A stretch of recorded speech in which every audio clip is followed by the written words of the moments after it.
Around here, this is more than a game. It's family, it's culture, it's legacy. A community that understands the work, respects the grind, and honors the journey. From the hardwood to the highlight moments, to every player chasing greatness. This is where passion grows, where fans become family, where standards are protected, where women's basketball lives. Welcome to Everybody Loves Juju 12. Damn, goddamn Chelsea Gray! Oh my God! I caught it. I wish I was up here to tell you. I said, in the one where she tied for overtime, they said they're going to either go to Chelsea. If not Chelsea, then Jackie, and then to Asia. Asia has not been hit from the outside. And I was like, I watched Chelsea Gray and Unrivaled over and over and over and over. And them knees are still holding up. For all you people that talk about Chelsea Gray and her knees, shut up. I said, Chelsea Gray is not, this is what she doing Unrivaled. If you haven't watched Unrivaled, you need to, because this is what she does. Yes, Angel Wilson, tonight they're going to question, do you have a whistle? Shout out to the Fever. Shout out to Caitlin Clark, Kelsey Mitchell, Aaliyah Boston. I ain't going to lie. Respect. Caitlin Clark, you was playing some defense. I don't know if Autumn Calls is up. Come on up here. I need some people to come up here and talk with me. Brooklyn, where you at? I need my people to come up here and talk, because God damn it, I said it's Chelsea Gray night. I said it's, I wish I was up here for you guys to hear me say it. Straight out of Stockton. And you know, Caitlin, Chelsea Gray, straight out of Stockton, wearing my number 12. That's right. Pull up. Who want to be on the panel tonight? Come up here and give me your perspective. Kayla, you already know. I went with her because I felt like Asia, her shot wasn't really falling, and I was like, okay, she's gonna have to drive. Thank you for all of you guys who have pulled up. Yes, it is me. Everybody Love Juju 12 Talk Soup. If you've been following me, if you haven't been following me, hit that like button. You always know I'm going to give you the perspective. I'm going to give you the unadulterated truth. I'm bringing up perspective, also known as Brooklyn. Kelsey, you went cray tonight. And I knew, see, this is what you got to have, okay? This is why she is the point guard. This is why she is on the USA team, possibly even the Olympics. Quit putting her out the pasture. It ain't time. There's levels to this shit, Caitlin. There's levels to this shit. There's layers to this. You're good. You're coming. You actually did not fade out like I thought you was towards the end. You tried, but them free throws missed. You know, that's not what lost the game, but you know how it go, y'all. It's layers to the pressure. There's layers to the pressure, okay? Bottom line, it is what it is. You know, you talking about the defending 1-time, 2-time, 3-time champs, okay? And they knew if they were to leave out of here. Thank you for hitting that like. Before you come on up, hit that like button. All of you that are here, hit that like, hit that subscribe. You want to see Big Juice reaction? Hit the hype button. Yes, sir, Brooklyn. I need your perspective. Bazille, Clark, 8 turnovers? Oh my God, I didn't know she had 8 turnovers. I was trying to give her a little, you know. As a Liberty fan, I hate respect Gray. She got ice in her veins. Sports Head, if you want to come up and talk, she got ice in her veins. Listen. Like I said, if you don't watch Unrivaled, you need to tune in, because this is what she do on a regular. Sports Head, get your people to hit that like and subscribe button. All of you that are just first time tuning in, you know what it is. You know who I am. You know, I'm not that USC Trojan content creator, Juju Watkins. I don't even know what to call myself. Fan, supporter. My nickname is Juju. For real though. I'm a Hall of Famer from the Bay Area. So that's why I got to shout out Chelsea Gray. What's up, Brooks? What's going on, Welcome Juju? to the stage. There you go.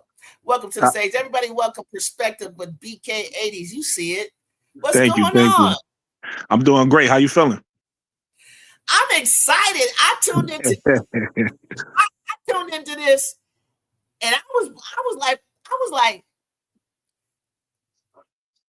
put some respect on the fever, like right now. Hey, sports at BK. I appreciate you, Brody. Make sure you pull it. You from Brooklyn? Brooklyn, stand up. You already know that.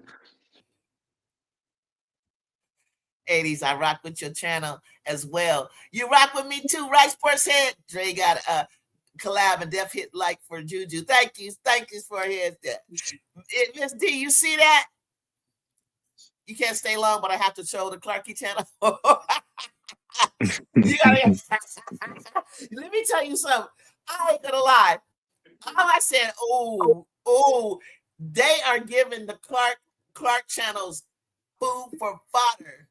They about to go in on the Aces. Yo, Juju. I listen, man. Everybody be trying to count the point guard out. Everybody be acting like she old. I be trying to tell people everything ain't about stats, man. Some people just know how to win. Some people look. Think about this, Juju. At the end of the game. Listen, at the end of the game, the ball was in Caitlin's hand. She turned the ball over like she normally do, right? Like to her what's the word? Can't think of the word right now, but that's her tendency. To her tendency, she turned the ball over in the crunch time moment, and then the point guard make two big shots, not just one. She hit one to send it to OT and hit one to put them away on the Juju on the road. On the road. Yo, put some respect on the point guard's name, man. Let me tell you something. My heart was beating.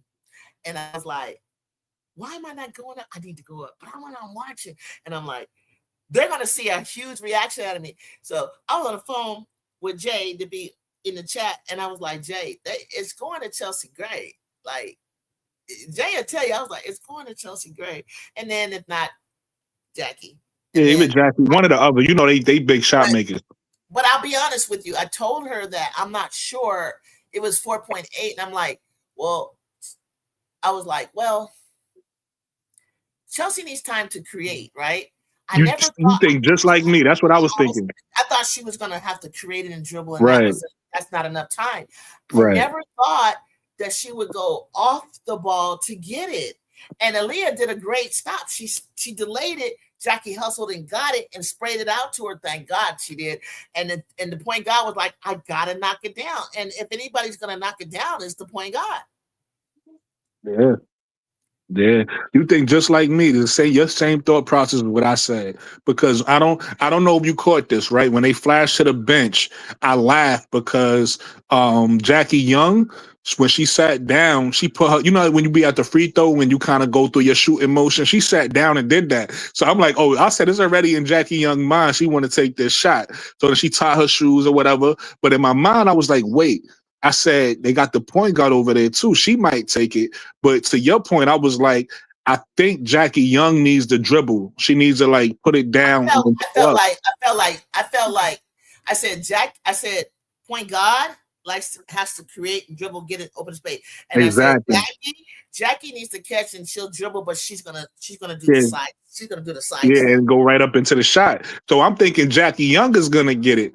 But then once the play started, like you said, and then Leah Boston got a hand on the ball, I'm thinking like, it's over. But Jackie being such a, because everybody overlooking this, Jackie being such a veteran and such a champion, even with Lexi Hall all over her, she just without fouling, she wrapped right around Lexi Hall, grabbed the ball, secured the ball, and then kicked it to Jackie without turning it over. That was skill right there. She kicked it to Chelsea without turning over. Without turning over. Yeah. I mean, you put it in perspective. That was skill. No foul, because look, anybody else, it was brilliant. Juju, anybody else might have hit Lexi, right? And then they would have called the foul there. She was able not to avoid Lexi. And then with Lexi all over, she was able to make the pass without Lexi getting it or the defender guarding Chelsea Gray. That was skill right there. And then with Chelsea Gray able to catch it, and again, harder champions. Chelsea didn't fumble it. She was able to catch it, dribble, go into this, get herself open with the little side move, and then go up with the clean shot. That's why she the point guard. That's why she the point guard, Juju. But you said it. She came back for another shot. To win it. Yep. And you're trying to put my girl, my Stockton baby, my Bay Area to rest. Stop trying to put people to rest. Stop. Not everybody. She's not. She just got some interest in bad. She's not ready to be put to rest, y'all. Stop doing that. Yeah, she's not one of them. You can't put some of the older players need to go. Right. Let's just be honest about that. She's not one of them. She's not one of them. She still got game. She's showing you on the rival, to your point. She's showing you now in the W, and then talking about the second shot, Juju. We just gave her credit for the first one. She did the same thing because look, when she caught the ball, she was looking to make a pass. When she was at the 3-point line, she was about to make a pass. But what she did was she stopped. She hesitated. Most people would have been thrown off the hesitation and missed a shot. She stopped. She hesitated, gathered herself, and then pulled up with another dagger to put them away. Gosh, that was. That's just championship DNA right there. That's just championship DNA. There's layers to this. Okay? There's levels to this. But shout out you Fever people. Shout out all Caitlin, Kelsey, and Boston. I don't know what she was doing. Elbows, assault and battery. Everybody knows I call her assault and battery. So the battery is hilarious. I gotta talk about something controversial right now. Know about some of these calls on Asia. About two of them towards the end and the fourth. I don't know if they was fouls. Okay. I mean, I was okay with the foul calling. I'm gonna be honest with you. I ain't have an issue with it, me personally. I wish that it was just Caitlin. She kind of like, I know she was leaning on her so much that when she tried to go up, she couldn't fully get to her trajectory, which allowed Aaliyah to get a clean block and it went out of bounds. I felt like no call. They just blocked you. I don't know. Maybe I'm gonna be honest with you. I'm an Angel Reese fan. I'm used to that being a no call. So I'm used to seeing people lean. I'm used to seeing people lean all over Angel and it don't be no call. So they don't know that when you lean in the plank of me.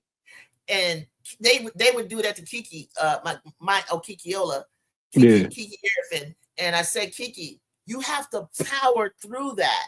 Yeah. See, Angel was shooting from the hip and going like this way and up. Sweetheart, stop. You gotta go like you gotta go straight up. You gotta straight up. My coach used to this is how I started getting and1s at my height, 5'8", 5'9". We used to have to go all the way around the gym, keep dribbling to her exhausted and power up. And she used to hit you, grab your arms. Yeah. And then we had a pull down machine. Also, it was orange. And we go to East Basket, and then at the end, she'd hit you. But the pull down machine means I'm pulling it down off this machine, and you're supposed to pull it down, but I knew how to get up so high and just snatch it off. Sometimes I would play it this way or snatch it off, so that when I come down, I have to go power straight up. And once I learned the power straight through people, I got the call. And Okay. Angel started to change it. She started to change it. And Asia, she did. And that's why slightly Caitlin was like riding her the whole time. But the fact that Caitlin tried to take her little skinny body in there against, she's like, Caitlin was trying to send a message, I'm the MVP.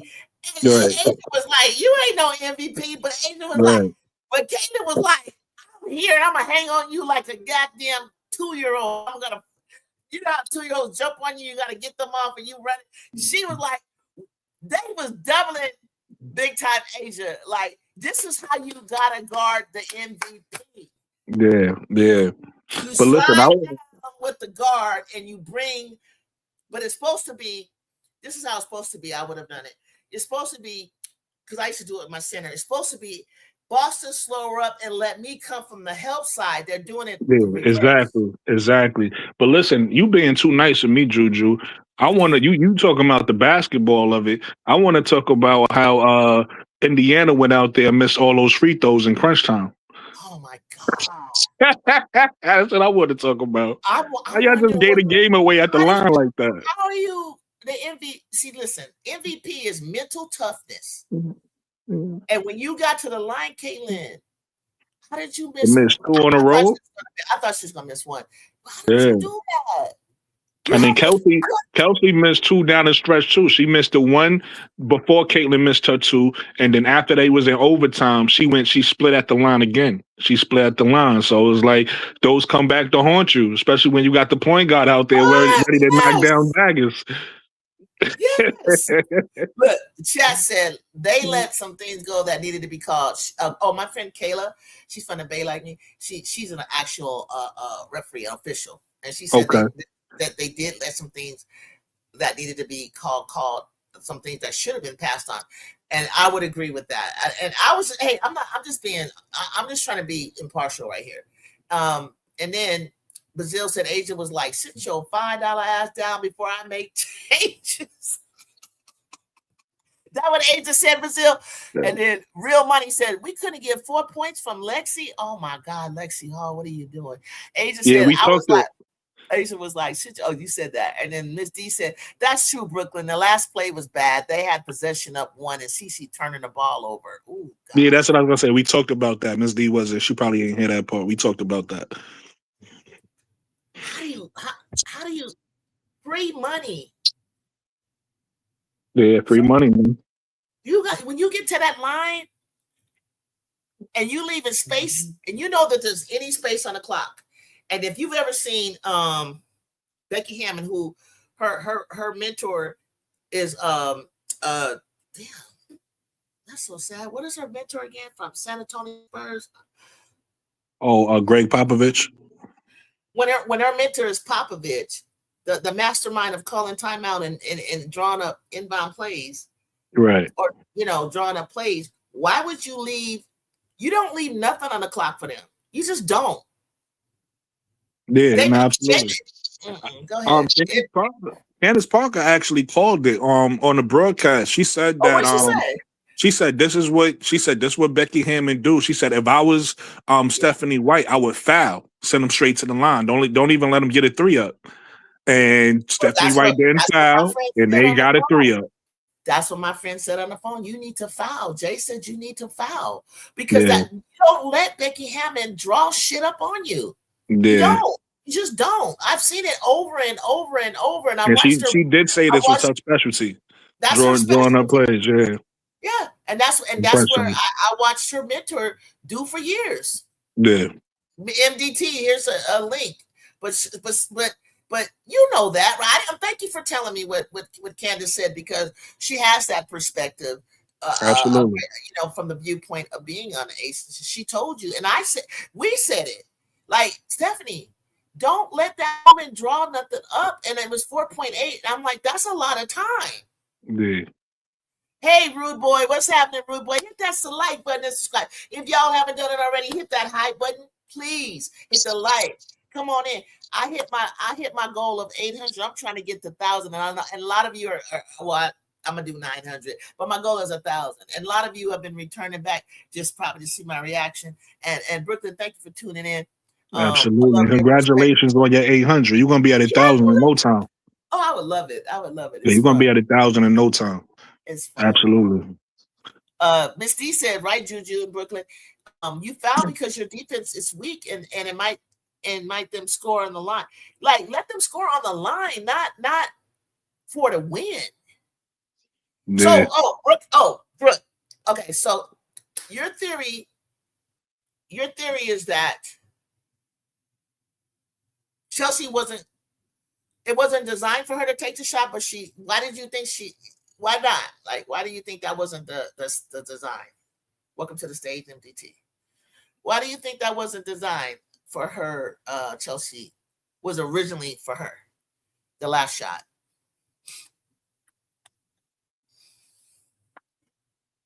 Can you hear me, Brooke? Oh, you asking me? I didn't say that. I thought you were like something you had said. I said okay. I said I had the same thinking you did. I thought that I thought it was gonna go to Jackie because no, that was the tie. That was the tie. And then the last shot just now. Did you know that Chelsea was? Oh no. I was reading it. So the way because they got the steal and the way Jackie got the ball. You're not Jackie. Chelsea got the ball. She looked like she was looking for a pass. The way they was like streaking up court. And then if you watch that play again, when she stopped at the three, she didn't stop like she was just going straight for the shot. She looked like she stopped like to make an easy pass for an easy layup. But then I guess the pass wasn't really there. So she held on to the ball. You could see she hesitated a little bit. And what I was saying, I was giving her credit because I said most people that don't shoot in rhythm miss it, right? Once you mess your rhythm up, you mess everything up. You miss it. She hesitated, right? And then off that hesitation, she gathered herself and shot it. So I was saying I was giving her credit. That's how I read it. You know, I mean, everybody. I don't know how everybody else saw it, but it looked like she was looking for the pass at first. And then decided to take the shot secondarily and then knocked it down. So I was giving her credit for that. Can I tell you what she does? That was all she knew. She was taking a shot the whole time. Okay, that was by design. Everything you said is correct. Chelsea always looks one way, passes another, or she always sets it up that make you think she's gonna pass. And the reason why, like me or you, if you play ball, we might have a rhythm dribble, or we're gonna gather into the shot. But because she's that funny set shot shooter, she doesn't do the normal, like what you're saying. That is her normal kind of set shot, push shot thing that she does. Okay. MDT. What do you say, brother? Because your team. Nobody knows the trouble. MDT, what up, my Brody? Nobody knows our sorrow. New stat for the Indiana Fever, leading the league and peeing down our leg in key moments in key games. I need to make a new appointment with CC Shrinks. I was so annoyed today because I thought she was doing good. I thought the Shrinks had given her a good pep talk. She wasn't Vegas gave us every chance to win the game. We peed down our leg. That was my read on it. And so when you do that sounds like you felt like that they were supposed to win. No. They both, this to quote my good buddy Brooklyn up there, both teams played like garbage for a big portion of that game. Vegas can win these games because they've been in them. That's a championship level team over there. So, and you went on the road. I give them all the credit in the world. No, I did not expect them to win. I never said that. But when but what did Vegas have? What were the odds today? They were. I saw two different. One, it was Fever were 1.5 point favorites, and then I saw another spread where they were 1.5 dogs. But I didn't think. I thought it was going to be really close. But for me, when the game was starting to unravel, when you blow the 20-point lead, that's where it started right there. That was crazy. And you were very fortunate to be in the game late and have a chance. And they peed down their leg. They blew it. So that's my read. So kudos to Vegas. I don't make any excuses. And Brooklyn, I don't remember ever saying Caitlin's better than Jackie Young. I think you were making the argument about Chelsea Gray. So, and definitely tonight, Chelsea Gray. I said Jackie Young. Oh, I meant Chelsea Gray. Yeah, that's what I meant to say. I'm just Chelsea Gray was definitely better today, and that's why she's the point guard. And kudos. I am not making any excuses, and I want to put that out there because I'm sure some people are expecting me to do that. I will not do that, so at all. But we're 6-9 against playoff teams. It's gonna be tough the rest of the way. This is a game you could have won, and you blew it. So that's where we're at. Yeah. I It's kind of gonna want be to touch on. fodder, and everybody's gonna be on it, and they deserve it. I don't know. Maybe you guys can give me some perspective on this, but it really feels just the feel of the game on the Fever side, like we're unraveling. Just from the start of the game through the flow of it, just the whole energy. Caitlin looked off Juju. I know you've talked about this before, the facial expressions, the body language. It didn't appear like she was even in it till like 5 minutes to go. With the game on the line. I think she was Nah, trying I to. disagree. I disagree with I that. felt like she was in it, and I felt like she was trying to curtail her what do you call it, guys? I think she was trying to be on her best behavior, and it was perfect. No, not in terms of like not blowing. Just like she looked exasperated. She looked wore out. She looked stressed. I thought she was wore out in the third. That's my read, but at the end, that's where it appeared like she was getting fired up. So, let me tell you, I'm gonna tell you why. That's what I'm saying. You made a good point. So in the beginning of the game, so the Fever, and we talked about it on my show. The Fever, they have like a number one offense, right? Number one offense in the league. They are all offensive team. They struggle playing defense. So you talked about it yourself, MDT. The fact that they was up 20 points. They, and that's the problem with offense. Like I said, sometimes when that shot not falling, so it's like they went up and they got that big lead and they was fired up. I don't know if I'm sure you was watching from the beginning of the game. They was fired up. Once Vegas started to come back, I don't know what happened to the offense. Right, the offense disappeared for the Fever. For the Fever. Let me say this. Let me say this. The third quarter, the Aces scored 19, and I think this is when you're talking about, and the Fever scored 9. What happened in the third quarter? Yeah, that's what I'm saying. Jackie Young started to take over the game, and once that lead erased, that's what you saw from Caitlin Clark. It wasn't that she was exasperated. Exasperated or not, look at her stats. I'm not moving off of that. Listen, that's fine. That could be a read. I'm telling you, go look at her stats. She was putting the ball up. Stats. It looked like she was laboring to get anything done for 3/4 of that game. That's why I said that. Not how she played. But I'm telling you that's based off sometimes the way you play is your energy. And that's what happened. If you go look at how she was putting up a bunch of shots, she was turning the ball over, right? She was playing bad. So that's why she was out there. So when you talk about it looked like she caught her win, is because she had knocked down that logo three. You saw that? You just made my point for me. That's when she picked up energy. You just made my point for me. You just made my point for me right there, Brooklyn. She had 8 turnovers. Exactly. 6 in the first half. So right. That's what happened. That's what I'm saying. So once she started to make her shots, that's when you sort of get the energy back. She even started playing defense. You even started playing defense. She got the steal, right? They tried. Chelsea Gray turned the ball over. She got the steal. I think I got the lead back right there, and that's when the game got. That's when the game got competitive again. But yeah, that's the Fever was just playing bad all game. Like they started out playing hot. And then I don't know, they just lost it. They lost it, and then Vegas turned it on. You've told me yourself. You said if she's all that and she's this person, then you got to bring it. And that's what I was referring to when I said the exasperation and looking winded, looking tired, and not being in it. Shit, let's do this.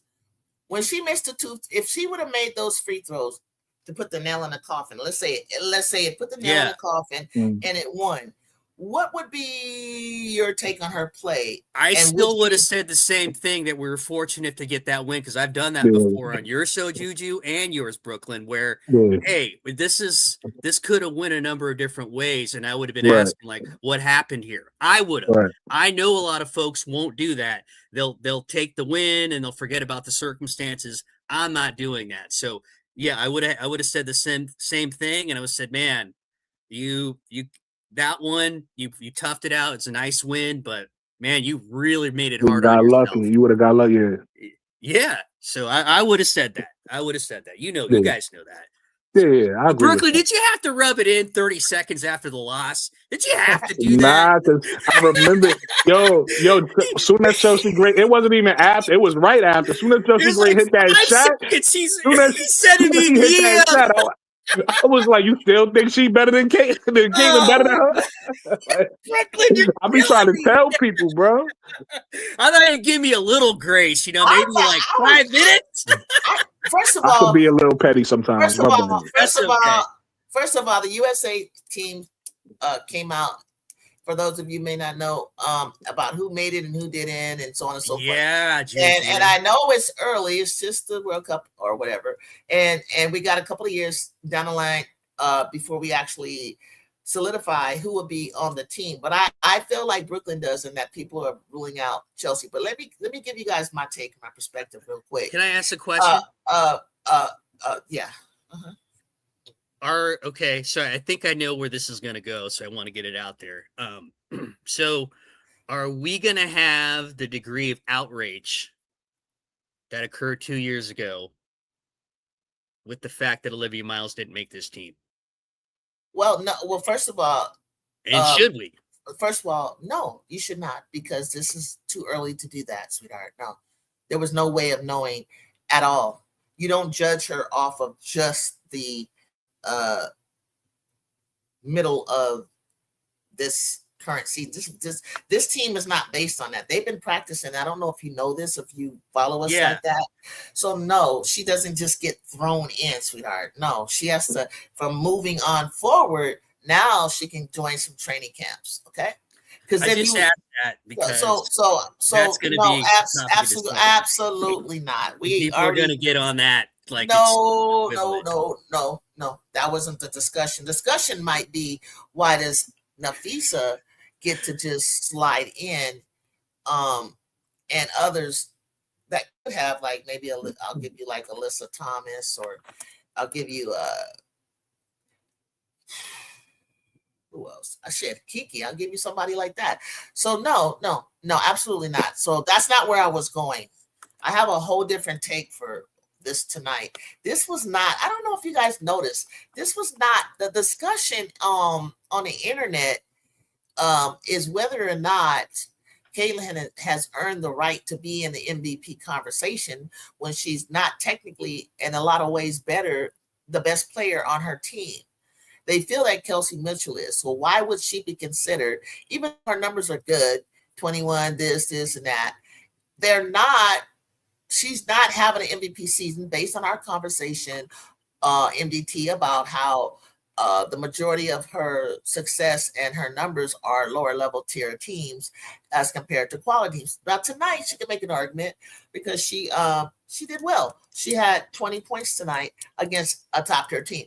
Okay, Caitlin, moving forward, this is what we're going to need to see from you. Secondly, Caitlin, what I loved about her tonight is that she was trying to make a point. I don't know if people noticed, she was going up against Asia Wilson to say, hey, here I am. I'm the MVP. Even though she looked like a bird, like a like here's a giant and here she is, you know what I'm saying? She was David and Goliath. She was trying to steal the ball from her. She was coming in, doing everything. She guarded her. She was straight up and down. I thought it was a block. I thought she blocked it, but it was actually Aaliyah. I felt that Caitlin was trying to match. They both weren't playing that well. Let's just say this. They got their points, but they weren't the focal point. They weren't the stars. Kelsey had 28 and over, I think, Jackie Young had 26. I think it was. Correct me if I'm wrong, chat. So my point was, she was trying to she was showing no fear, is all I'm trying to say. She was trying to say, I can play against the best. And I felt that I don't know that they necessarily slowed Asia down, or as much as Asia may have just been having an off. Boston's been having success against Asia. That's been a all right. That's your opinion. Let me ask the chat. Did Asia have an off night, or did the fever disrupt her to cause her to? It wasn't really off because she still did. And I don't mean just tonight, Juju, but just okay. But I want to talk about days. tonight. I just want to talk about tonight. Did the fever disrupt her, or was she having an off night? Because even though you could say that, she's a professional enough that she may not have been hitting her outside shots, but she did drive, she did rebound, she knows how to do other things. But did the fever disrupt her and cause her to have the off night, or did she just have the off night, chat? Yeah, and I'm not saying either that she didn't have an off night. That could have been. I mean, they played Monday. That was a pretty decent game. So I'm trying to see what the majority, if I can, did she have an off night, or did they cause her to have an off night? Brazil said she just wasn't aggressive, but looks timid against AB. Ooh. AB was bringing it. She got so angry tonight. She went to tears, and I can actually understand. Her mentor was there. Candace Park was on the mic. Her and Candace are going to talk tonight, and Candace is going to give her. She's going to listen. I noticed Candace goes. She won't critique her on her show, but I know they're going to have a private conversation. She did last time. I mean, she joked about it, but she didn't go hard on her. Like, you know what I'm saying? She didn't like. She just said, "So you don't foul?" She didn't say you do foul, or you know what I mean. It wasn't about fouling the last episode. It was about not taking a shot. An open shot is what it was. I think AB defends her well, but she missed a lot of jumpers, and stops her from driving well. I think that when she was missing her jumper, she was just off. But then I said, "Well, Asia, you're gonna have to drive." And so here's another one. So do you think that AB?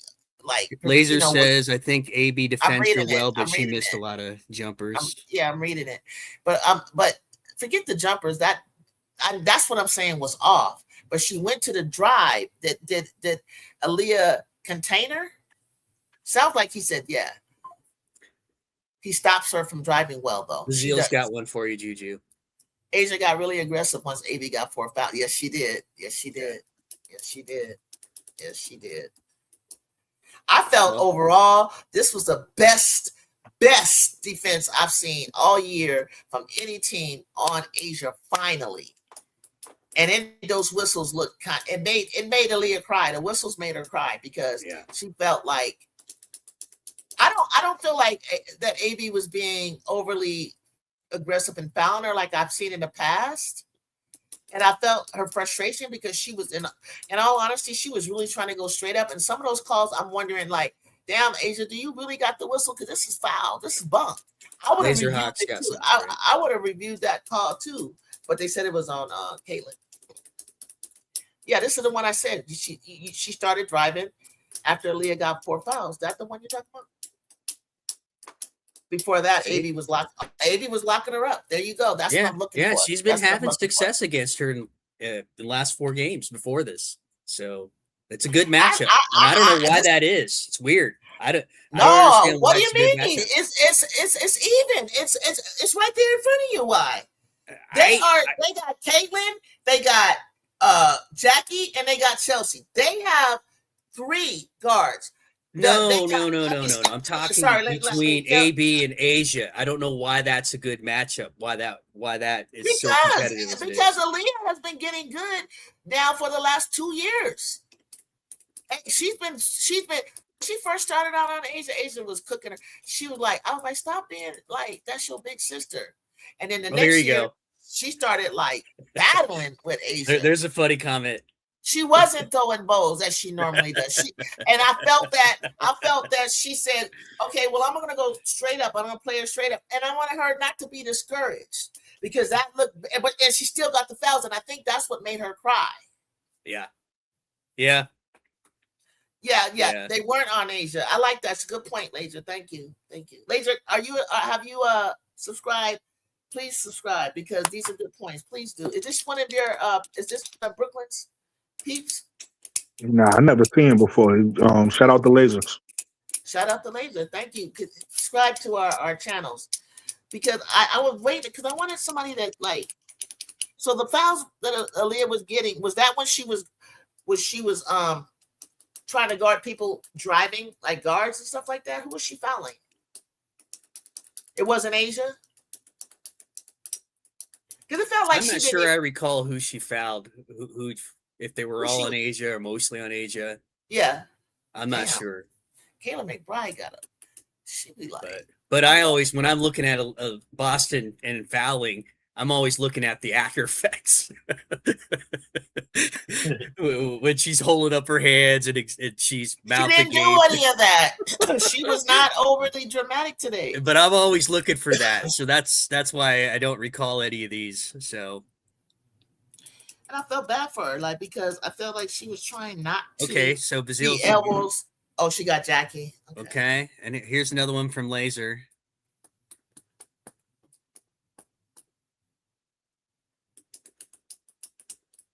Yeah, that's pretty good right there. That's true. That's true. And Asia couldn't even be out. She couldn't out faster today. I noticed. Either. Yeah. I'm glad you said it, so I didn't have to. Oh my! You know, Brazil's not gonna let me. That's Juju's joke. Brazil's not gonna let me live that down. I was sleepy. I was just. What are funnier moments, Juju? And I need a good laugh right now. So. I mean, are you really truly? If as a Fever fan, how disappointed can you possibly be? You feel like they let it slip out of their hands.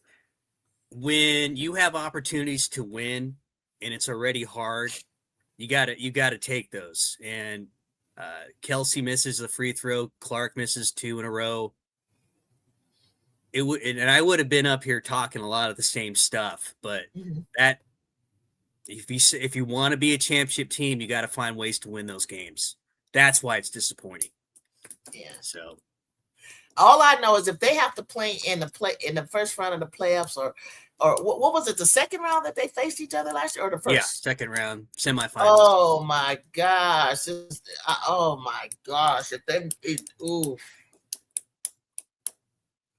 If these two have to play each other, this. Yeah, it'll be interesting. I'll agree with that. I mean, it'll be very competitive. I also agree with that. So. Oh my goodness, it might be more competitive than I ever thought it could be. And I know they were exhausted. I know they got out of. I know the Aces will tell you they were scared for a minute. They said that was the hardest. Yeah. Way harder, obviously, than the championship, but they were like. That was one of the hardest series they said they had to play. I don't think they want to play them. But shout out to my Mystics. Yes. I saw the game. They were down by 20 and they come back and wow. We were talking about that. I'm telling you, if they if the Mystics keep playing like this, you guys are gonna make some noise. You're correct. I agree. Oh my gosh. Yeah. That's Bazile's got a nice comment there, and I wonder what that is, and maybe we'll get answers on that. I thought that was weird too. Let me see. My guess was pretty egregious, whatever those dudes said. Let me see. Hold on. I'm trying to bring something up. And I want to look at this final thing. Okay. Let me go back to Brazil real quick. What did you say, Brazil? What you mean? You mean Indiana has some fans thrown out because they said something crazy to the players? Yeah, so really? that never happened. Must have been some interaction between Jackie Young and a couple fans. There were 2 guys, and they stopped the game for about 5 minutes. And I am just shaking my head because it's the last thing we need, right? To have this come up and be talked about tomorrow. And then they got escorted out, but nobody knows what they said yet. So you're saying people aren't lying when they say the fans be saying some crazy things sometimes to the players? Yeah. Well, I've never said any other way. I've never argued the other way. No, not you. You take it in personal. I'm being sarcastic. Yeah. Well, it just, sometimes folks want to label. So that I've never talked about, but yeah, no, I'm not talking about you. I'm talking about that. I'm talking about the narrative. I'm talking about the narrative people say online. Oh no, you just making it up. Nobody yeah. never said nothing crazy. Yeah. Yes. You got your one free joke on me today, man. 5 seconds after. Yeah, they there was a Kill him Fever here. ticket holder that said that I probably because I catch lives on TikTok and Yeah. they're Fever. He said he said I have to admit though that is true what they're saying. I've heard they've said they've heard fans be racist and they said And those guys were in the expensive seats too. Didn't it look that way to you guys? Like I where didn't they see were it walking? tonight. I can't comment. Yeah. I didn't see it tonight. Yeah, they would look like they were walking for like they were near courtside. So That happened last time in the expensive seats. I'm like, why would you be in? Well, I guess it is. I sit there too sometimes, and it is easy to say things. So, but that's damn, that's but why gonna be- would you? But why would you? Like you said, but why would you take the chance? Yeah, I mean, I don't. Yeah, front row. Laser says front row. Both guys. Wow. Yeah, you're right. I wonder if we're gonna find. We're gonna find out. Yeah, it's gonna be a story tomorrow. Brooklyn's gonna have to talk about it. Oh yes, sir. We already know that. Oh yeah. I'm already talking about the Benazolani situation. Listen, can you tell me a little bit about that? She got waived. I heard. Yeah, she got waived. I don't know much about it. All I know is so that means they got nothing for her. They just Right. let her go. Right. Okay. Yeah. So all I know is she wasn't in a rotation for whatever reason. They wasn't playing her. And like you said, they was looking to trade her at the deadline. I guess they couldn't find a good enough deal. So they just waived her, which is crazy. So now we got to see who's gonna pick her up. Like where's she gonna go? We'll take her. Atlanta. Yeah, we'll take her. We call dibs. She might, you know what? She might fit the Fever to help them. She might. Yeah, thanks, Juju. Hello, Appreciate I it. don't know who this is. Hello. Yeah. Can y'all hear me? Yes. Yeah, hi. Okay, Who are so you? Hi. Wait, introduce yourself. You're on my show. Who are you? all right. I'll be honest, I don't know what your show is. All I gotta say is right now I'm doing a investigation. So I'm using a fake American accent. Do y'all think my accent sounds real or not? Sir, we don't have time for that. Can you go to try somebody else's, okay? You can't. What the fuck is he talking about? Come on, B Will. Hey, B Will. Yo, How you doing, man? You. Aces versus everybody. I will say this, NBC, to make you feel better. You guys did play against the Aces way better than we did. We got snapped. But I'm not gonna. But I'm not gonna do that to you. I mean, I don't mind it. Like the truth is the truth. We got smacked. Like that don't make me feel bad. We got to play better. But I'm just giving y'all guys credit. I'm saying at least y'all actually, play them competitively. Yeah, but I'll tell you what. If we lost that way, that would have been easier for me to get over than this when you had a shot. That's how I feel about it. Yeah. I mean, then the inevitable's already set forth. Where this, you're like, oh my god, we're there. Yeah, I can't believe you came in. You came in as soft as you do be. Well, maybe I'm just the emotional one because I had no dog in the fight. I came in screaming because the game was amazing. Yeah, especially the end like that. On a game winner, a disrespectful game winner like that. That was disrespectful. You leave her open like that, that's what you're gonna get. Okay, hold on. That was not a leave open. Let me see if this. Yeah, she wasn't even open. She had somebody in front of her. To me, it looked like they let her get the ball, but that's open to me. So that was in your mouth. To me, that's open. I can disagree. Let me see, guys. Let me see. Let me play it for you, okay? Let me see if this is the one right here. 4.8 to go. And Tosso had nearly thrown away. Bryant opportunity. Cash! Okay, this is one we saw. Let's look at this first 4.8 one. to go. Stephanie Talbot to inbound for Las Vegas. And Tosso had nearly thrown away. Gray, an opportunity. That's tough. That's tough. That's the first one. Yeah, that killed Okay, us right so there. let me, while y'all talking, let me find the next one, okay? Because let me tell you something. I'm gonna tell you exactly what she did before I show you. When she had the ball, this is for you, Brooklyn. Because I watched her and Juju do a training tape together. And with Juju, one of Juju's moves all the time is when somebody comes on her move is jab, step back. That's all she does. If she jabs and you step back a little, you take the shot. If she jabs and you come up, she drives. So Chelsea's gonna catch it. She doesn't even do a hard necessarily like step like Ju does. She does a front step at her, and then because what's her name? Aaliyah Boston came out with her hand out like this. She jumped out, but then Chelsea went with the jab, a soft jab, and then Aaliyah backed up, and that's all she needed. I'm gonna find it. Yeah. Look. Kelsey Mitchell did what she was supposed to. She had to contest the shot. She had to contest the shot. Right? That's Aaliyah. No.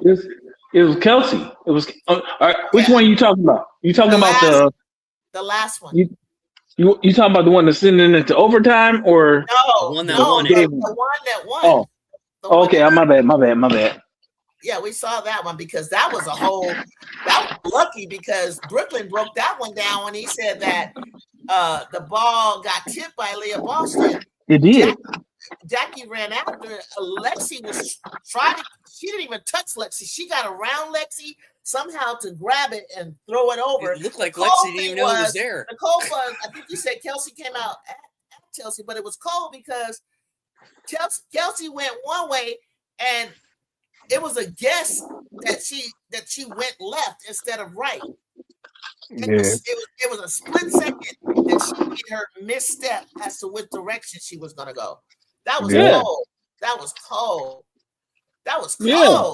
And it's hard to defend. Like that's all I'm saying. It's like you can't be mad at Kelsey Mitchell for that. No, like mad at Kelsey Mitchell. Yeah, you can't be mad at Kelsey Mitchell for that. She went. You got to stop the shot. You got to contest the shot, and she went for it. You got to stop it. You don't know. Yeah. I can't wait to see ESP Ben crying. Oh yeah. Okay, I'm gonna show you this last play. So it wasn't Leah. So let me show you this last play. This one is the one I gotta go on air and I gotta scream because good golly. But you know what? And B Will knows this. We're at Brooklyn. We're not surprised because I said, I was talking to my homegirl Jay on the phone. I said, this final play for the overtime is gonna go to Chelsea Gray or Jackie and then or Asia. And I said, I'm going to go with Chelsea because I see her do it all the time in Unrivaled. Right. Yeah. And Asia wasn't particularly, He was often. We needed a 3, though. That's the thing. We needed a 3. Yeah, so I'm not 3. Exactly. We needed a 3. That's why I went to. But here's the thing. It was 4.8 seconds. So I was telling Brooklyn, I was like, well, Chelsea needs a little room to create like she does in Unrivaled, and that's not enough time. But guess what? She didn't even do what I thought. They sprayed her out, and I was like, I didn't even think of her being off the ball like that. Yeah. Okay. Here's the thing. Now watch this one. Watch this one. Chelsea Gray. Let's go from about right here. Clark. A steal. Got no problem with that. Now watch Chelsea. Back to Chelsea. Jab. That's open, guys. Right. Juju, you was absolutely right. It wasn't what I thought. She was shooting at the whole time. You absolutely right. She was jabbing and she was going into the shot. You right. She gave it up, and this is how you reset. She gave it up. And that's Boston Gardner, right? She gave it back. And that's Boston. Yeah, Boston took her because she's the closest one to her. Exactly. Yeah.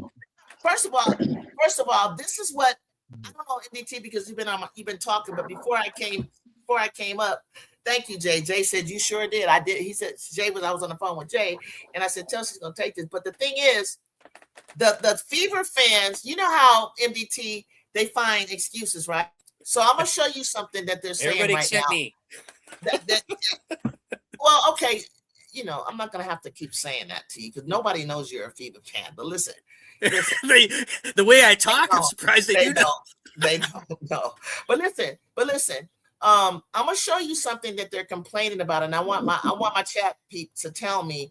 Okay. Did Asia shut Clark down? And I'm gonna get to it. All right, why they asking that? I mean, why they coming up with the answers for that? But I need you to see it first, Brooklyn. They can't think and watch. Just watch this for a second. Oh, okay, I'm sorry. Just watch this with you. Watch this. Watch this. Tell me, and I want you guys to be honest. Clark, her pass taken away by Wilson. Okay, I'm gonna be honest, but I'm gonna let you guys go. I'm gonna be honest. I know exactly what they're talking about.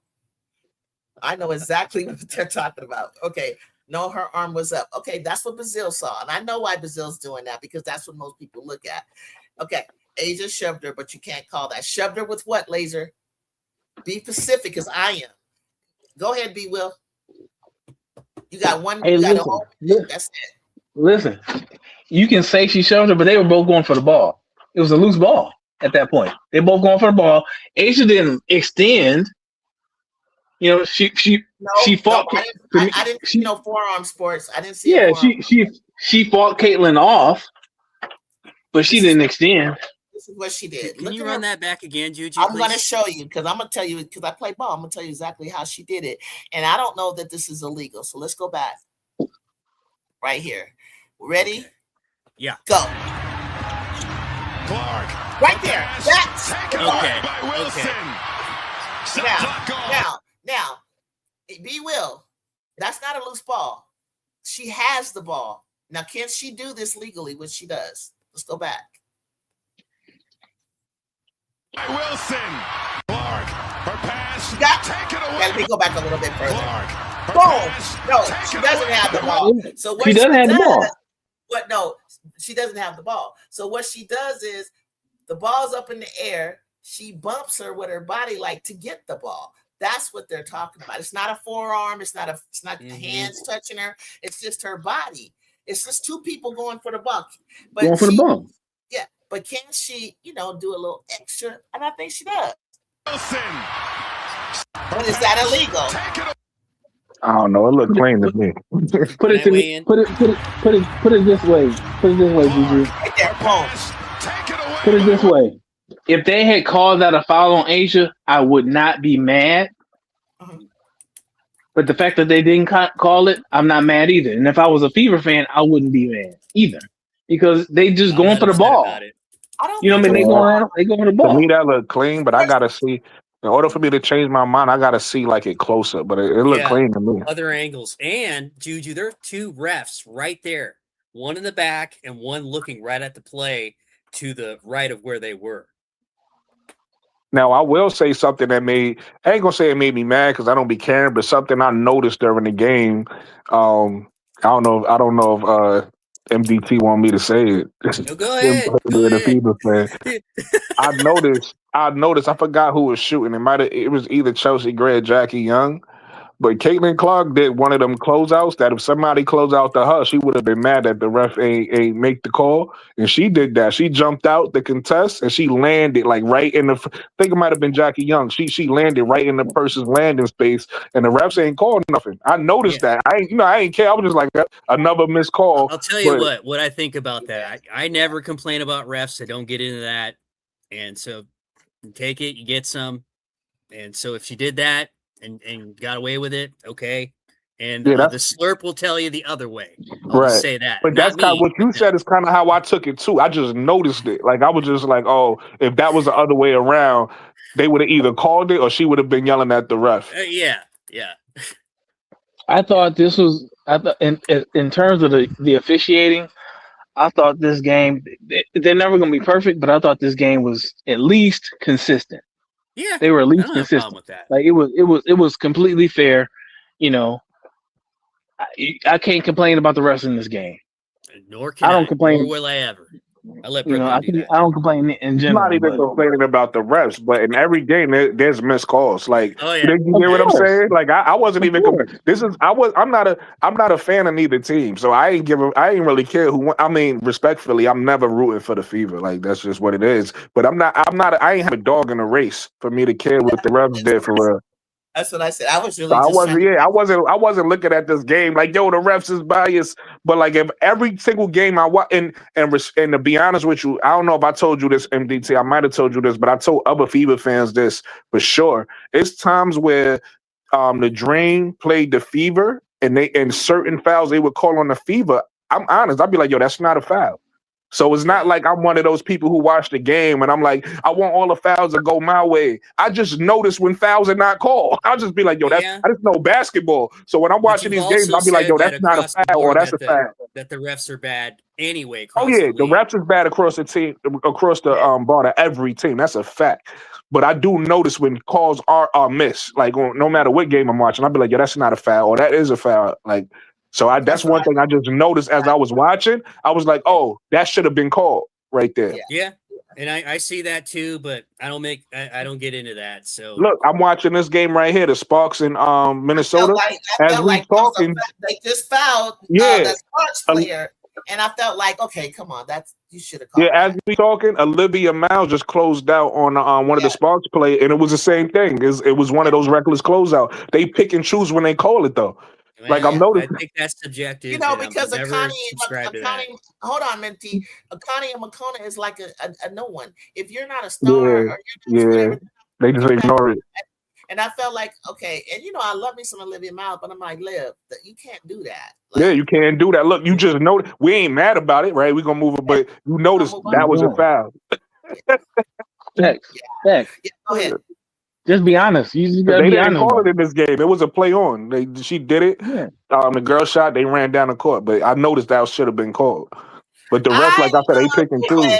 I love the way down the stretch the Fever, and I felt like when my guards come, and you know who I'm referring to, this is how you need to guard Asia Wilson.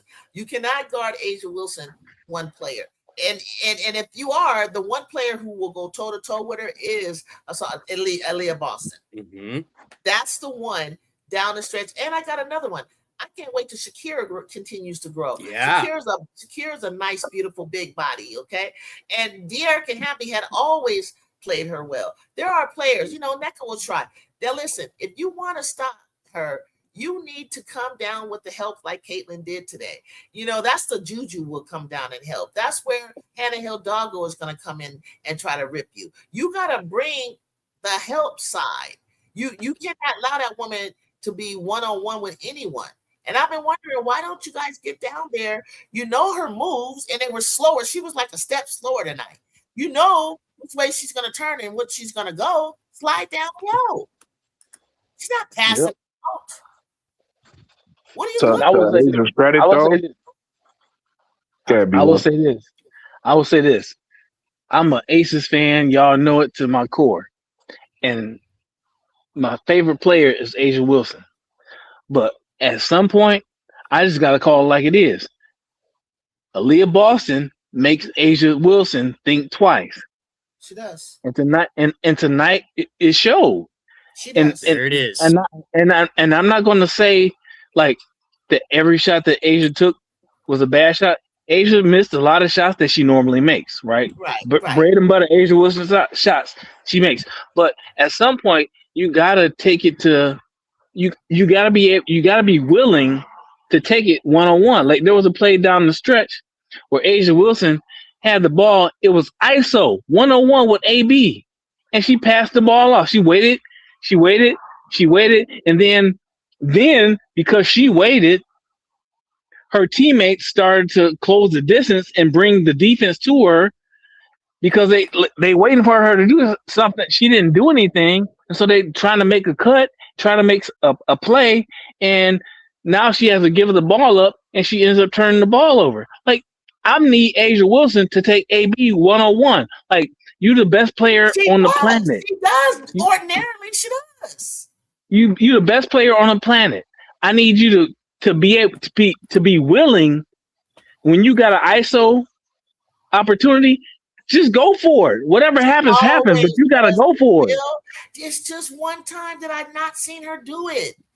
I think I'm No, gonna tell you it's why. I'm not. gonna tell you. It's I'm gonna not tell just you one why. time, Juju. It's Listen, not I'm just gonna one tell time. you. It's not I'm just gonna one tell you. time. Okay, I hear you. I hear you too. You outnumbered me. If that's what you want to say, fine. But even though it That's wasn't, right. Get him, Juju. she's always won the battle. She did not win it today. And I said it was because Candace Parker, her mentor, is on the mic.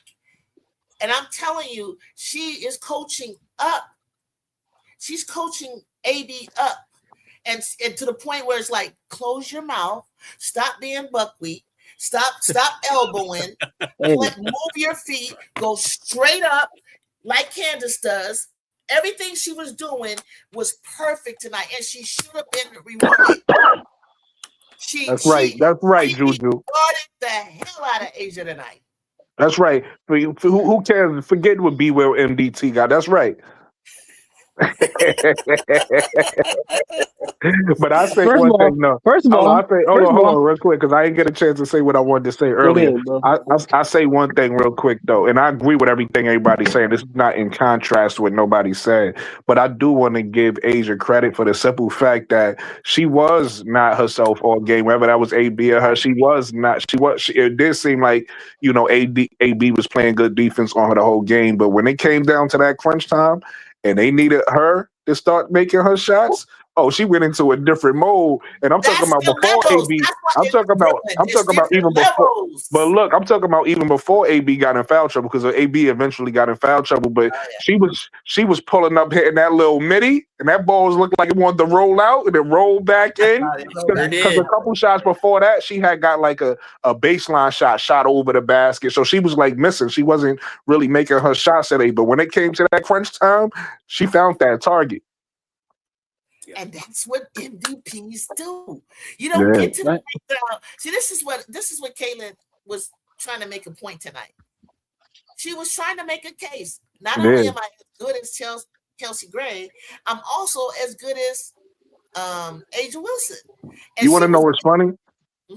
I'm sorry to cut you off, but you just made a really good point because on my last show, we were just talking about ESPN putting out the bracket of saying that Caitlin Clark is number 2, right? They put it out just before this game. So imagine Caitlin Clark come out, beat Asia in a spectacular game, right? With big numbers. Imagine the news on ESPN, right? It would have been the gap is even shorter. Insufferable. God. First of all, B Will, I sat there and I said, they about to go crazy. She just made the USA team the announcement. Yeah. Then she gets to this line. She knocks the 2 free throws that seal the game against the one who she has to beat out if she wants to start. And then the big time Asia Wilson, and then she carries the fever over the number 2 team. Do you understand the think pieces that were? Oh my God! You cooking right now because I ain't even think of that. Not Oh my just Asia. You God! absolutely right because they would have been like, I don't want to hear no more Chelsea Gray Yep. talk. I Yep. don't want to hear no more point. They would have been saying that. So you Oh my absolutely you God! cooking, Juju. You don't think that Chelsea Gray knows that? You don't think she hears that? She's even said, They all hear I it. hear Yeah. y'all. She said, I hear y'all talking. I'm not old. She said it. Good job, Cam Brink. Hey, can I be messy real quick, Juju? That's our girl. Ain't you a Cam Brink fan? I forgot. I think you are. Was you like Oh, Miss Cam Brink I'm not a Cam Brink fan or a hater. or a hater? I thought it I'm was you neutral. that gave her credit. I'm neutral. I want to see her do well. I really want to see Cam Brink Hey, do well. I hey, want to see Juju, her do well. That's what can I be messy real quick? Yeah, go ahead. All right. Because our predictions and the things we say could be fluid. It could change day by day, right? Yeah. So now I want to revisit a conversation me and MDT had, and I want to ask him who his top 5 point guards is again. Go ahead. Go ahead. Go ahead. Let me let you two. I'm gonna let you two cook. I'm gonna bring in. Me and you are gonna step out for a second. I'm gonna put y'all up on the Hey, stage. MDT? Who's your top 5 point guards, MDT? What were you saying about that Atlanta Dream Las Vegas game just about 5 minutes ago? We not talking about that right now. We talking about point guards. I'm not moving. I'm not getting that with you. I'm not doing it. So if you got the nice win, no need to rub it in even further than you Okay. have. So Let's just you're keep it alone. not gonna add Chelsea Gray to your list. I'll add her to my list. She's a Hall Okay. of Famer. She's got Okay. chips. Mad Okay. respect. Okay. But I remember what my criteria was: playing in the season, not Okay. cumulative. That's Okay. what I said. Okay. But the season is not over. Laser said, "What has Chelsea? Wait, was Still Chelsea my criteria. good today? Chelsea hit the 2-3, but what else has she done? That's a great question." She won. She's a winner. What are you talking about? Like, I guess she's talking about this game. I guess she's trying to say, did she make it? What else did she make a difference in this game? she closed the game out. That's the biggest difference. She showed up in crunch time. Like, what is he talking about? That's what. Period. I think people forget what sports is about. It's about winning. Exactly. Yeah. People Wins and think sports losses. is about Wins and people think losses. people think wins don't matter. People think sports is about getting as many stats as you can. No, sports is about getting the W. Definitely, Yep. a lot of folks that way. See, And but you they guys want are to talk right. like what you guys end up doing is like Chelsea Gray is averaging 12 points, 8 assists, and 1-2 rebounds, whatever, and then maybe 1 turnover a game. But then More than that. and then what's her name? Caitlin is averaging, better numbers, right? But Mhm. then if I say to you, and how many times, MDT, do I tell you about win shares, net rankings, when I talk about who impacts winning, and I say, but guess what? I can count 5 games that Chelsea has closed with the winning bucket. Do you want Caitlin and her choking at the free throw line, or do you want the closer who only averages 12 or 8? Closer. You want And the when you say the that, finisher. I'm glad that I've never argued that other way ever. The For winner. that very reason. Juju, can you do me a favor? Can you able to look up stats, right? Can you tell me what was the Grizz said Caitlin and Paige are trash. Okay, go ahead. Look up the stats. can you tell me what the plus minus is for both point guards, please, in this game right here? Because people want to know what Chelsea Gray did. What was the plus minus for both point guards? Because I don't know. I'm gonna look. Let's look. Yeah, let's take a look at that since people care about stats. Okay. Let me go back. That's great. Okay. I don't even know what that is. Let me look. Box score. Okay. Okay, so Las Vegas, Chelsea Grays +6. And then Caitlin is 0. So now, go all of those stats, and Caitlin had this great For this game. game. Yeah, for this game. Yeah. For this game, it's the only game we talking about, right? She had all the stats, and Caitlin had this great game, right? Better. What did Chelsea Gray do other than making them shots? But the overall game says that Chelsea Gray was more impactful than Caitlin. Yeah, I mean, that's what I look at. But he said, not you, MDT. Somebody did disagree in the chat. He said, what else did she do? Yeah, I'm not talking about you, MDT. Not you. But we're saying, look at this. When I talk to you about all the time, this number, but this is neither negative nor positive. So, I mean, it's just neutral. Yeah, she did nothing. But this one is like, and you got wait, let me show you why. Let me show you why. She had 8 turnovers and then she had 8 assists. So the assist to turnover ratio is 0. It's just 0. You see what I'm saying? You made right, and then all the points she scored. Imagine how much she gave up on defense. So it's 0. So so she didn't impact winning. That's the thing. Like, and you can say, like, you can be honest and say, like, Caitlin Clark was 2 for 10 shooting, right? She or actually was she 2 for 10 from shooting or 2 for 10 from 3? Either way, she was 2 for 10 from 3.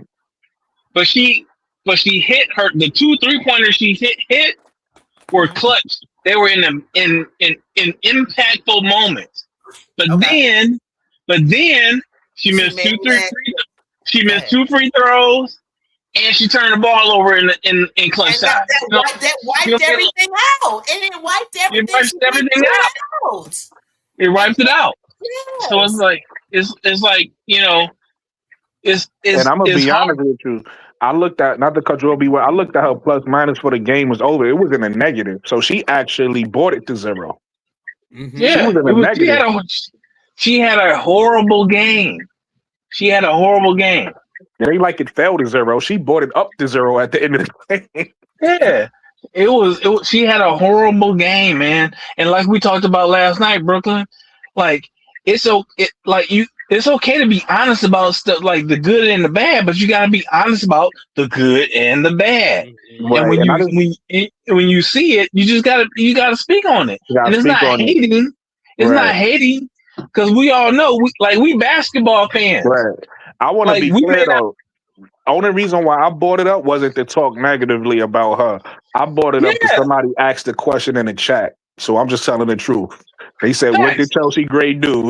What else she do other than this?" So now I'm giving people perspective on how to look at a game. Everything ain't about getting a bunch of points, but you did it inefficiently. Everything ain't about getting a bunch of assists, but you turned the ball over 100 times. Everything ain't about playing offense, but you don't play no defense. It's two sides of the basketball, right? Facts. It's a lot of dynamics that go on in the game. So if you want to look at Caitlin and only look at the points she scores, and she get 20 points, she get over 20 points, and that's all you care about, you don't care how she got there, then for you it might be a good game.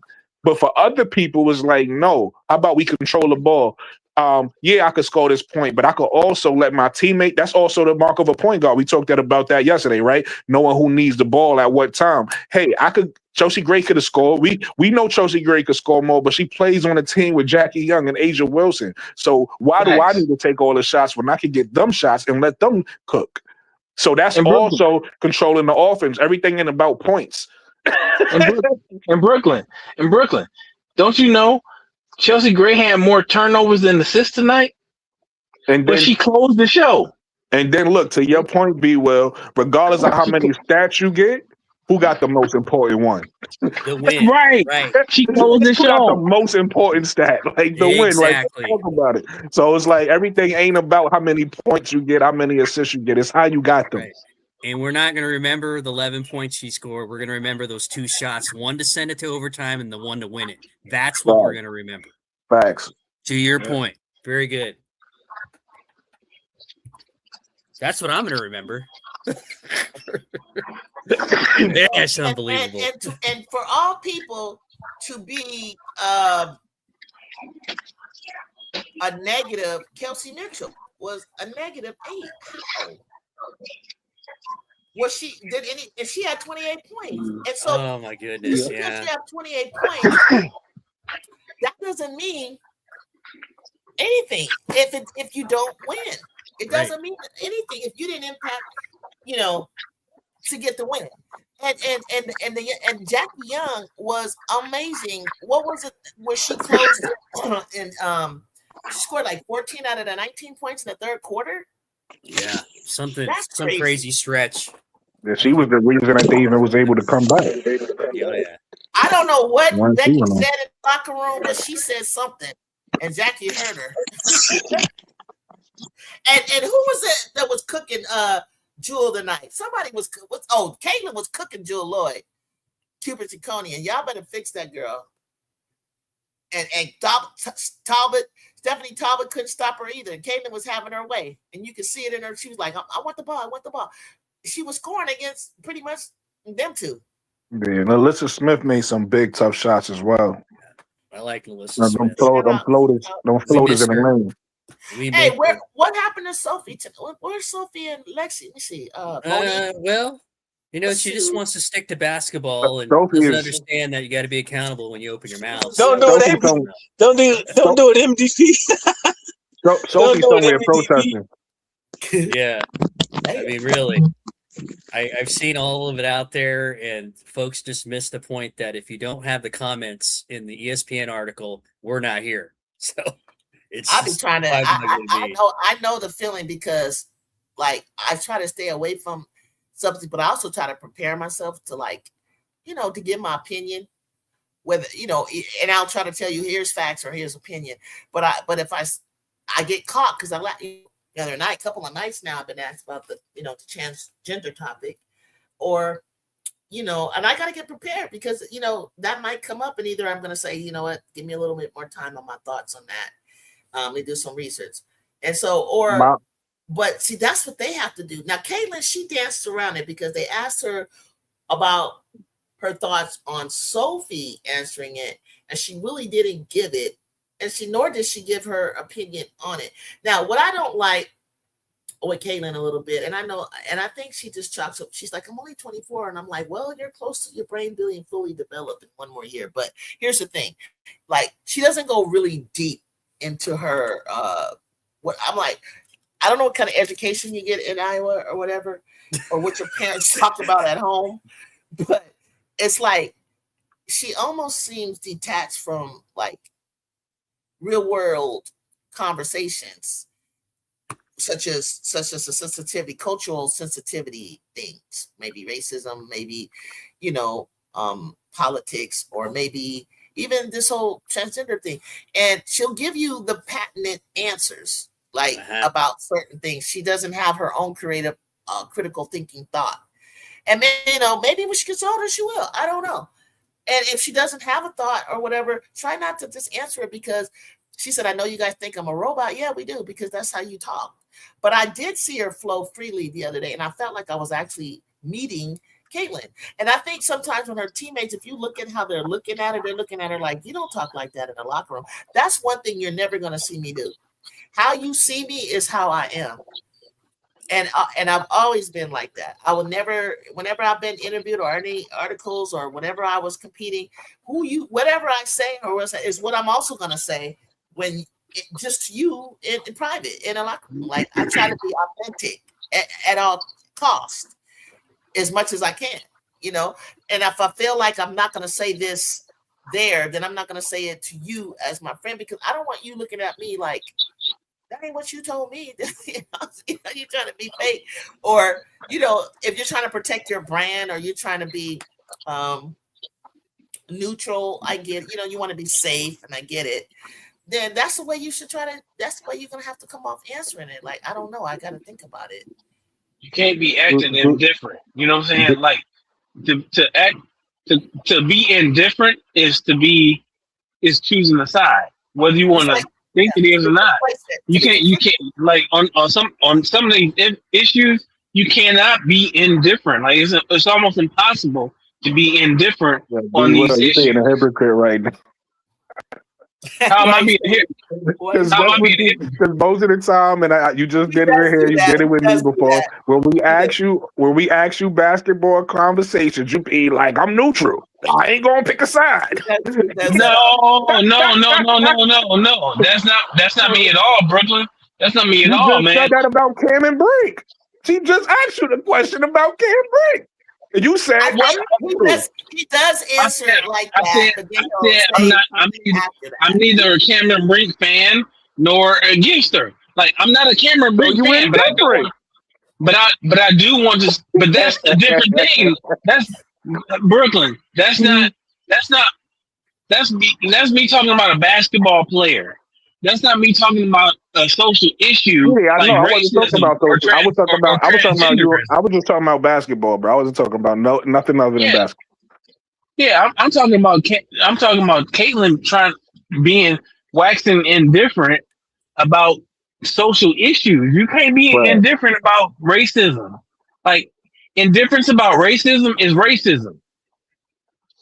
You know what I'm saying? Like, indifference about transgenderism is you're against it. You know what I'm saying? Like, you can't be indifferent about that. Don't say that. Don't say it like that. I don't necessarily agree with that either. Wait, let me say something. You got to finish what you just said.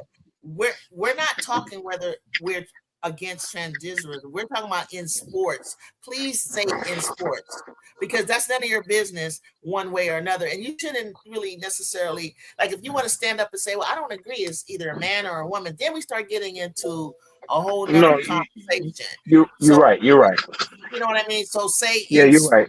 You know what I mean? But like, I will. That's true. I get that. I will say this though, Juju. When you was talking about it earlier, my advice is to go. I think L. Duncan broke it down the best. If L. Duncan was on Bonami show. I You know what saw I'm that. talking about? Yeah. If you see what L. Duncan said about it on Bonami show, that's to me that's the best take anybody gave. If I was you, I would listen to that, and then I think that'll help you formulate what you want to Can, say. She can basically you? said, if I could paraphrase, she Okay. basically said, and I don't really want to. I'm not as knowledgeable about it as she is. Yeah, She's we're more not gonna go knowledgeable, so I into don't. it. I just Yeah, I gave don't you want an to. Yeah, I don't want to misspeak about what she said. But in short, she basically said that people is trying to make this an issue just to make it a talking point back and forth. When in Yeah. reality, it happens so little, it actually don't really impact. Oh, time out. Brooklyn, Hmm? if you Yeah, listen to what I said, did you hear me say that? You heard right. me say that. Yeah. Why are we focusing on something that has less than 1%? Yeah, Stop. exactly. So that's The basically what she was transgender, saying. And that's she all was I'm saying, saying. and then she took it a step further. She said people is trying to hide behind oh, we want to protect girls. She said, well, if you really want to protect girls, why you not out there fighting for all these Title IX cases Right. where Exactly. some man Time out. harassed Time out. some Time man out. harassed a girl. So Right. so she said, if That's you really what want to I protect said. girls, it's some real issues out there that people could be getting behind, but nobody getting behind that issue. They want to get behind the issue that's not affecting Okay, women's sports like okay. that. So now I want to step in because B Will, that's what I said twice on my show when they kind of corner me to say this. I said, you are arguing, disputing some or trying to have a big, huge narrative, a discussion about something in the world that in general is less is about 1%, okay? 1 out of 100, 99, less than that.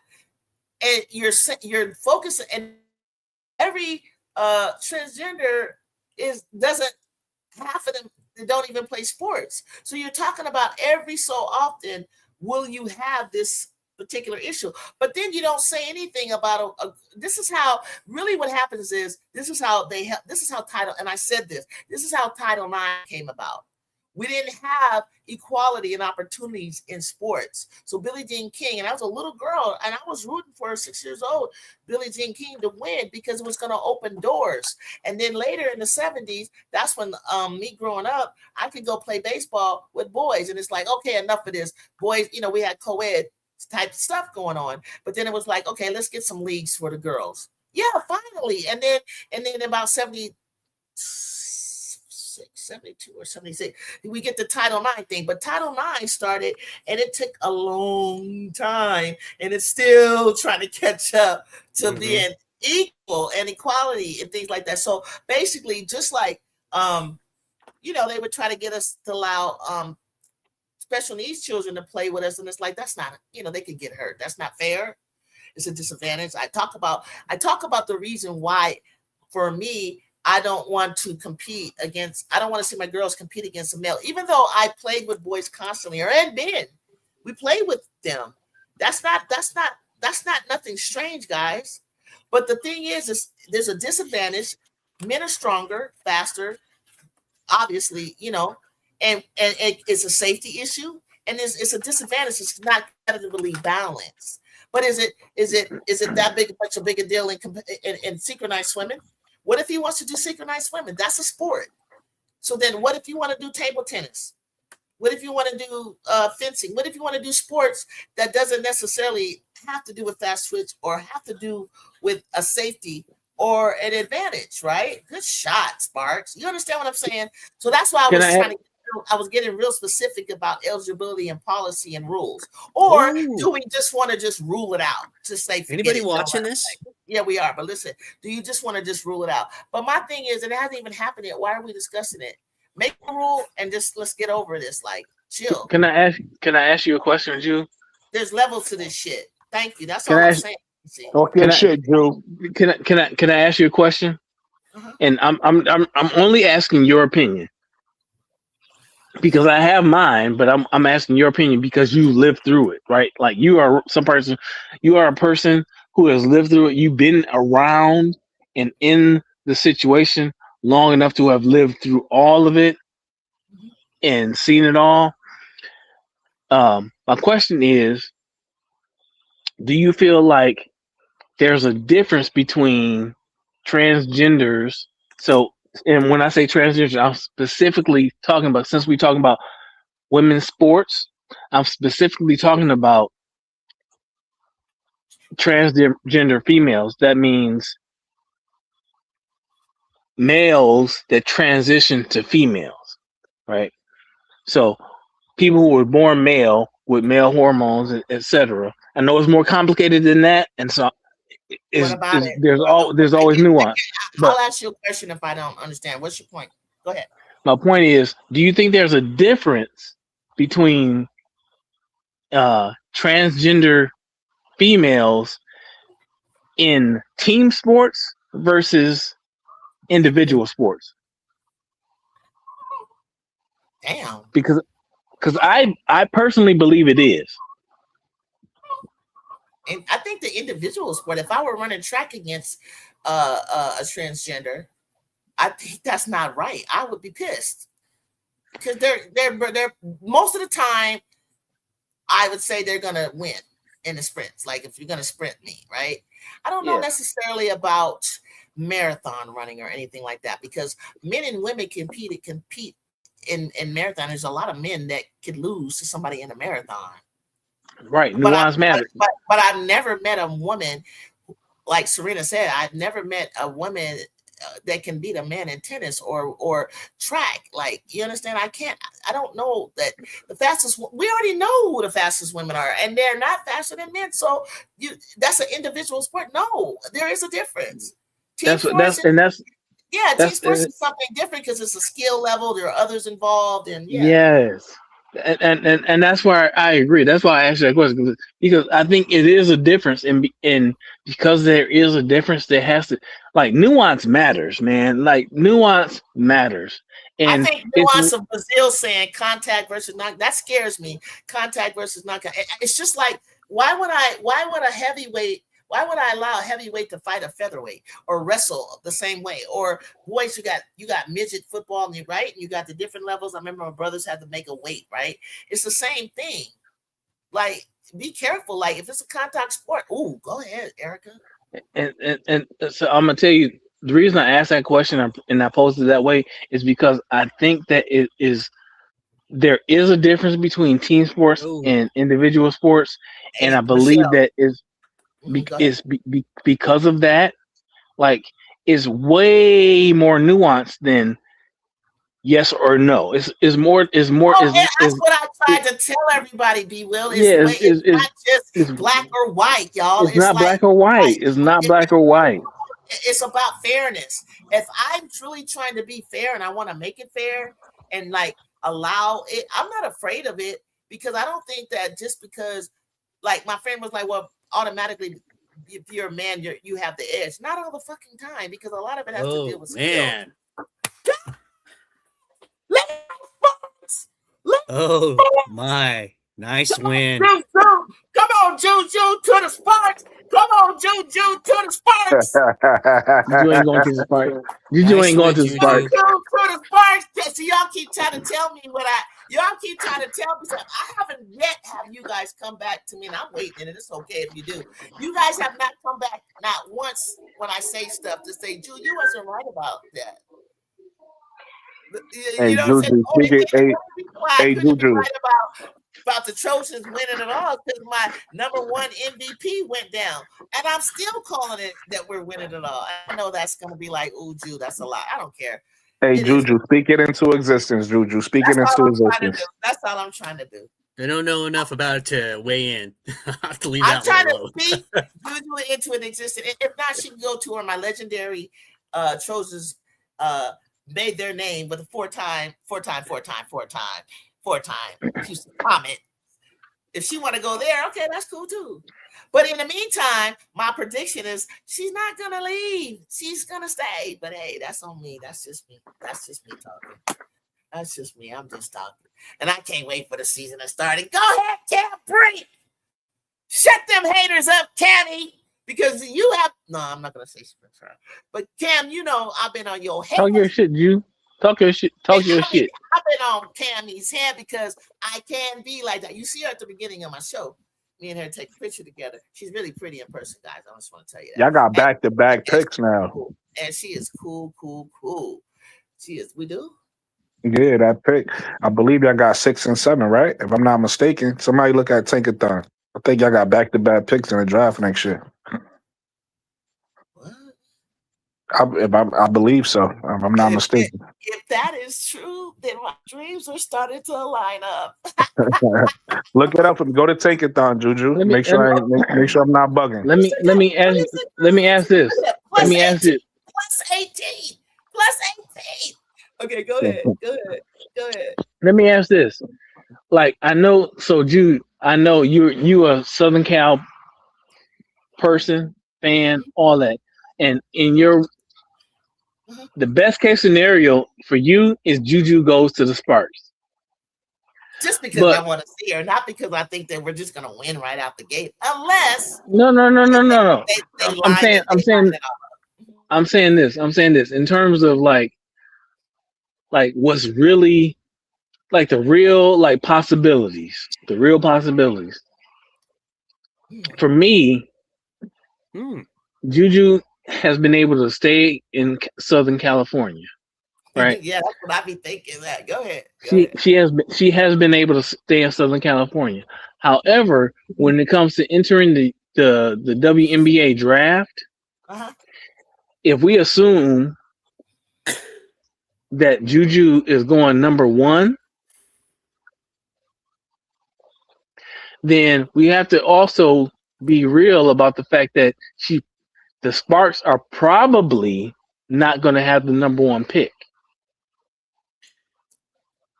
And probably for me, of August, probably as of now, right this moment, but we don't know what's going to happen.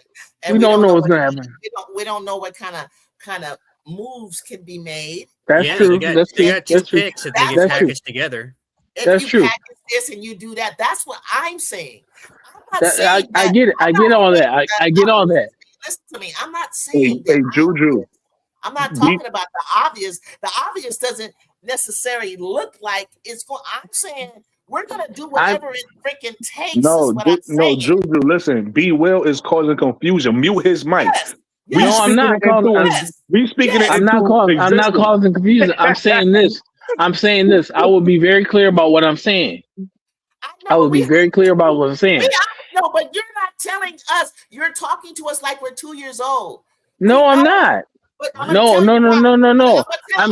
Y'all haven't let me finish. Y'all haven't let me make my point. You made your point. It's not. No, you haven't. It's not. You haven't let me make my point. It's not lining up. You haven't let me make my point. That's what I'm saying. I haven't even made my point. I've only asked questions at this point. Well, my point is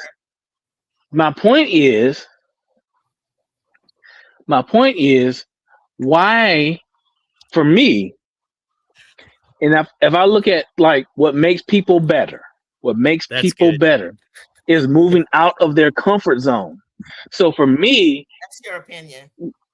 For me, I think that Juju going someplace other than Southern California probably makes her better, and that's what I would love to see. I would love to see. You can't say that because there's somebody named LeBron James who exists. and guess what LeBron James did? LeBron James left Cleveland and went to Miami so he could win. But guess what happened? Hold on. I'm saying, like, why can't that? Why? No, stop. I'm taking you down because your point is mute, brother. Because what you're trying to make a point sounds really cute. What you're saying is, listen to what you're trying to say. You're saying is, get out of your comfort zone. Because, and then he says, well, LeBron won in Cleveland. No, he didn't win in Cleveland the first time, right? But guess who did? Now, this is so easy to mute you. Lisa Leslie came out of USC and went to the Sparks. Did she or did she not win 2 championships? She did. Y'all still not getting my point because you're very emotionally involved. Like you're emotionally attached to it, right? All I'm saying is, why can't it be a positive thing for Juju to leave her comfort zone and go to say like Houston. writing on the wall? Why can't it be a positive thing for Juju to go to Houston and be a comment and I rebuild said that, and Michelle. reshape I that said that. and reshape that organization and make it a new Houston Comets team that now behind Juju and building around Juju becomes a contender again. Like that's all I'm saying. I Why understand she why. can't do that in Okay, LA? okay. Why can't she No, do it in no. LA? I'm Why saying does she she have to can't. leave? I'm saying. Why do you have to make I'm. it difficult? I'm gonna tell It's you not why. difficult. It's not Okay, difficult. okay, you gotta be quiet. You gotta be quiet. You made your point. Yes, ma'am. Yes, You ma'am. made it comfortable. You said leave your comfort zone. Bullshit. Why do we gotta leave our comfort zone? We gotta do shit like that. First of all, the story is she is the hometown hero. She's a native. She is showing all the girls and boys in Watts what you can be, the same way that Cynthia Cooper has done. And Yeah, I like Juju narrative better. and Juju's narrative, her Cynthia grandfather Cooper said, never played for the Sparks. her. Can I talk? We're Mute his talking about mic. I'm sorry. Mute his mic. we're talking about being successful. Brooke, you an asshole. Brooklyn. First of all, First of all, Cynthia Cooper won two national championships in college. Then she leaves and she goes and wins 4 in the WNBA for success. She didn't get chosen to come to LA, but that's not my point. The point is about success. So she's going to do something that Cynthia didn't get to do, but Lisa did. Lisa did it. Lisa did what I'm saying. She didn't leave for her comfort zone. Mic drop. So Mike drop. Second thing. Juju's great father said, "Do not move, improve." She is following the legacy of her great grandfather, Ted Watkins. So don't tell her and her family what she needs to do because you want to prove a point about her. And if it happens to happen, I never said she needed to. Drop I a never bomb. said she needed Drop a to. bomb, Juju. what I'm saying is, Drop a bomb on him. what I'm saying Brooklyn. is, whatever she chooses to do, I'm with it. I'm gonna go with it because I know she's got a fabulous team behind her, and Juju gets what Juju wants, whatever that might be. So if she wants to go, I'm not against it either. I'm just saying my preference. I'm not No, saying don't. she Mm-mm. has to go there. I'm just saying that's what we want. LeBron is gone.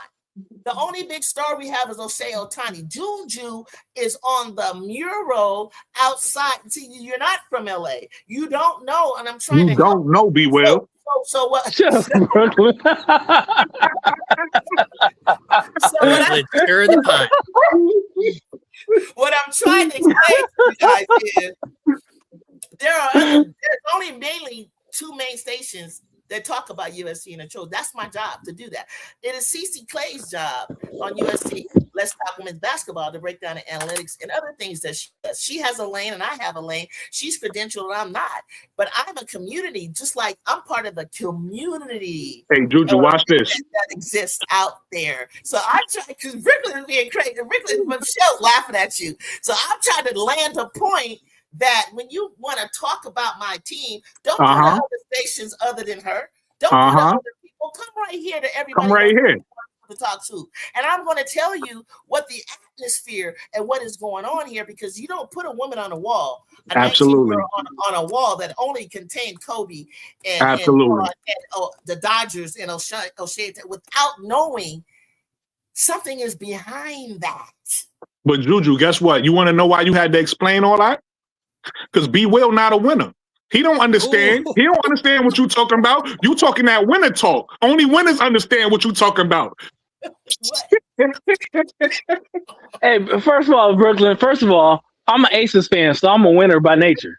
Oh, I'm an Aces fan, so stop, cut that shit out, cut that notion out right now, Brooklyn. Hey, Juju, Brooklyn is using your platform to troll me. Brooklyn is using your platform to troll me. But look, I'm gonna bring you both down. I'm gonna bring you both down for a second. Michelle didn't say nothing that you talking about. Yeah, Michelle, I don't understand why they didn't get it. How did I not get it, Michelle? Tell him. I just said if she does go to Houston, that's what I would prefer because of my Trojan legacy of Tina Thompson and Cynthia Cooper. That's just not my first choice. All Michelle said was if she goes there, she goes there either way. He's trying to make it, well, how come she just can't, what the fuck she got to get out of her comfort zone for? She's already out of her comfort zone. She could have went to Stanford or she could have went to South Carolina. She's far well out of her comfort zone. That's why she chose USC, so that she can build the culture back up along with Coach G because she believes in Coach G. We believe in Coach Gottlieb because those who talk shit about Coach Gottlieb, I can't listen to because you don't know nothing about her. You haven't done your research. You haven't looked at her resume. You don't even know that your favorite slurp coach that you follow doesn't even have the winning recipe as long as she did. She was, if you compare her career side by side, year by year, Gottlieb is ahead of your favorites. All she's got to do is land that championship, which to me, and I'll never let it go, was supposed to happen the year that Juju got hurt, but it didn't. God had other plans. So it's going to happen, and it's going to happen, and we're continuing to build, and we're continuing to get the pieces that we want and the best that we want, and we're continuing, hopefully, to keep California kids at home. Just face it. It takes time it took Don 17-something years to build a championship. It took Gino the same. Facts. You understand, when she got to South Carolina, it took like 9 or 10 years for her to win. It's going to take Coach Gottlieb less to win. She got to the Final Four in her career, Coach Gottlieb, at Berkeley, up north, where I'm from, where I nearly had a scholarship to, and she got to the Final Four faster than Don did at Temple and South Carolina combined. That's a fact. If we never had a scholarship, we will. Or separate. You said I never had a scholarship, or you said Brooklyn. You said I never had a scholarship. Hold on. You're not gonna cause no confusion. I want to get back to what Juju said because Juju Brooklyn.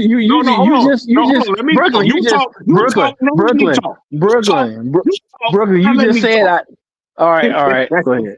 You just said I never had a scholarship. Okay, I'm gonna combat that. All right, no, don't come back. I'm causing confusion. Don't come back. Listen, I want to get back to what Juju said because Juju just cooked you right now because she just flipped your whole point and it made perfect sense. It did get out her comfort zone by actually staying home because she could have went to a big school and chased the championship. She's trying to bring a championship home. That's cooking. So that's she gotta do it again. Stay at home. You stay at home. So he's talking about the comfort of being home. No, we're talking about that. About the comfort of bringing a championship home. How about that? No, I'm talking about the comfort of being home. No, but what we talking about is making something special at home. We talking about bringing a championship home. And again, don't get me wrong. I'm not saying. Why are you making it uncomfortable when we lost 2 players, K9 and what's her name? What's her name? The white girl. Mute him and his dog. They leave. You didn't care about her. They leave. They leave. Hold on. K9. K9. I'm talking about the white girl. What are you talking about? And what's her name? Avery. They leave because they want to be closer to home because they didn't want to be uncomfortable. Okay, so being uncomfortable just to make myself uncomfortable, hell no. I want to be comfortable and I want to win. I get it. That's what all I'm saying is. If so, here's me. I'm just gonna put it out here. Here's me. I'm a Juju fan, right? I believe all the hype about Juju. Watkins. Juju Miller is a UFC fighter. Anyway, I believe all of hype about Juju Watkins, right? For me, I don't have an emotional connection with her staying in Southern California. Then why bring it up? And so for me, what I'm saying, the why I bring it up is that Juju Watkins goes number 1 in whatever draft she's in, right? Agreed. Facts. And because she goes number 1 in whatever draft she's in, whoever she drafts, is building around her. Facts. And so for me, she is just as capable and likely Never said she to, wasn't. to create a legacy And she will, wherever and she goes. a winning culture wherever she goes. But see, what you're saying to Or me is wherever she stays. you think, or wherever she stays, you think what you think I'm trying to say is she can only go there, but I'm saying No, no, that, no, no, that's not it. okay, well, let me finish. What you're trying to say is, and you act like I don't know everything that you just said. I know that. Wherever she goes, however she goes, whatever draft you want to put her in, period. Hell, she would go first in the one from all the way back to Paige. And just like Gil Lorena said, if she came out in the draft with Angel and Clayton Clark and all of them, she'd go that and that. Because she said that Caitlin would be lunch meat. Period. That's what he said. I'm just telling you. You don't have the answers, B. Will. But my thing is, whatever you say is true. Absolutely true. But as my channel and as what I represent and how me looking at her, touching her physically, having conversations, having conversations with her family, us in LA, this is where we want her. But I don't know. I don't know what the majority of my people want. But we know that we love Juju. If she's going to stay here where we have access to go to Sparks game, hell yeah, that's where I want her to be. That's all I'm saying. That's a fact. You know, and the question is, why you don't love because of the Juju as much as we do?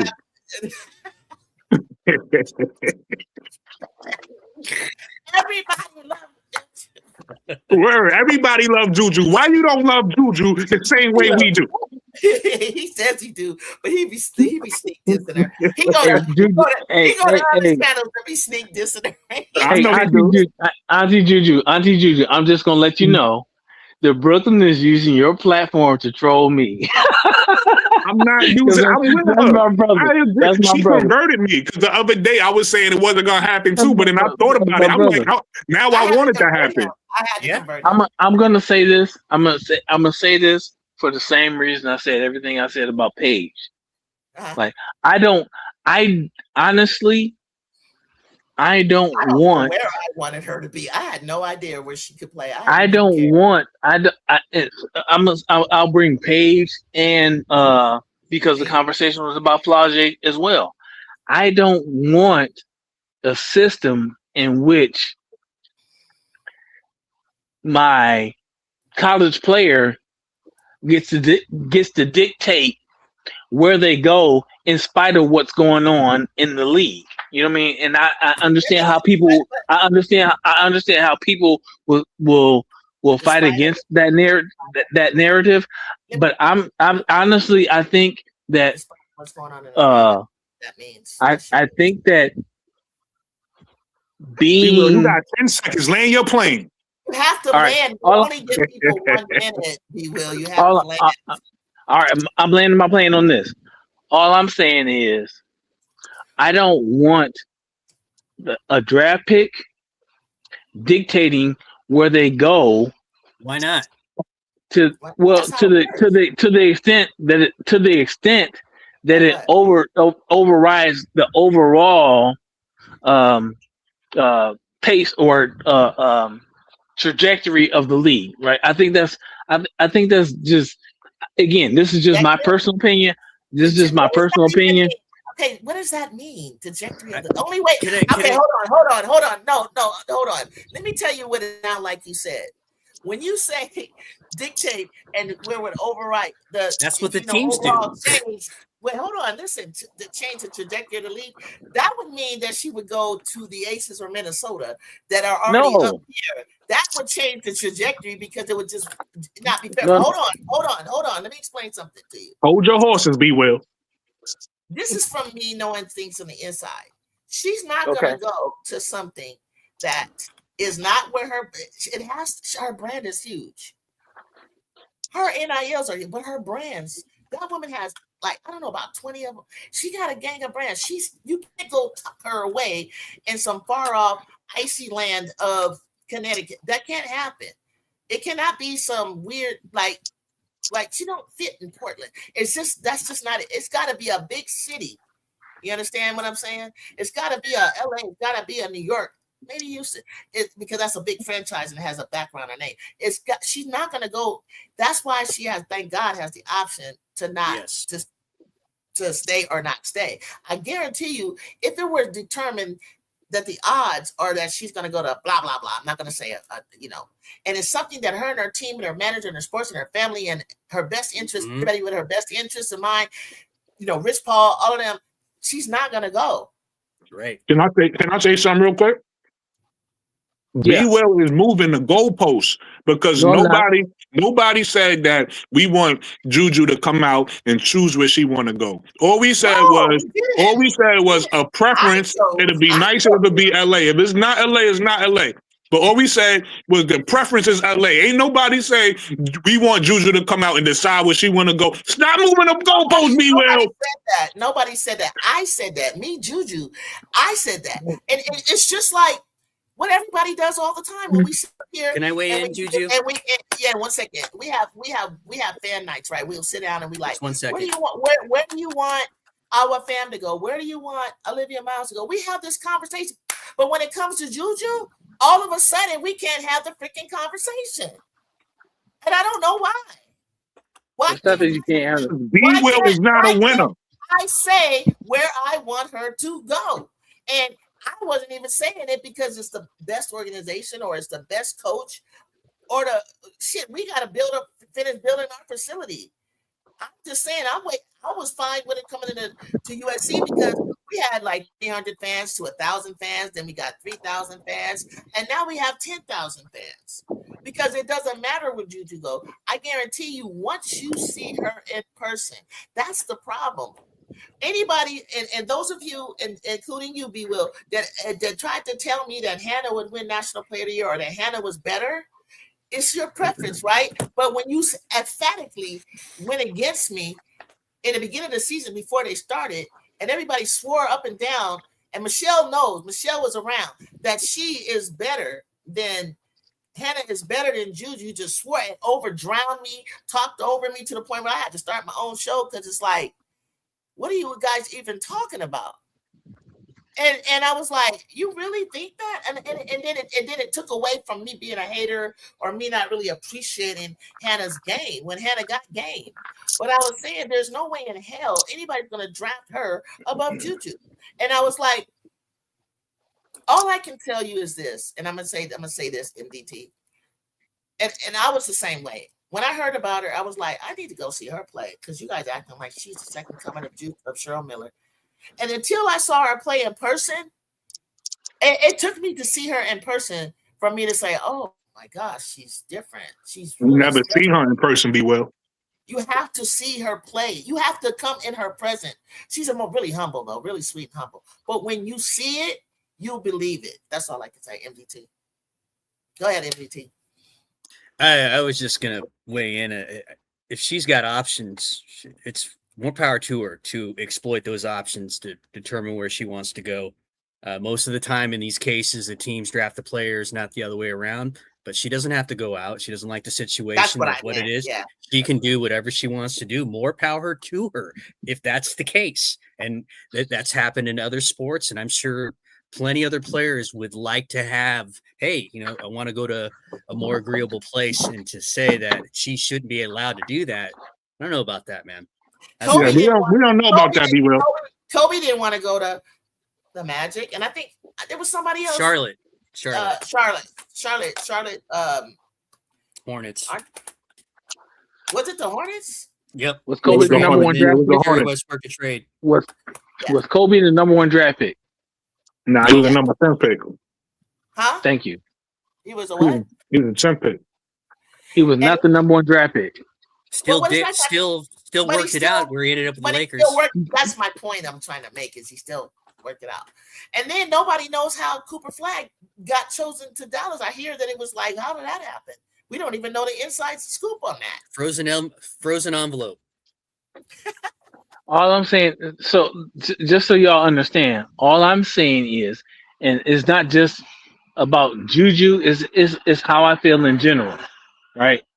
Well, that's what we're If talking about. Is if Juju. You if, can't change if to make you're, it fit your narrative. You no, have to stick to what I'm we're saying it's talking not. about.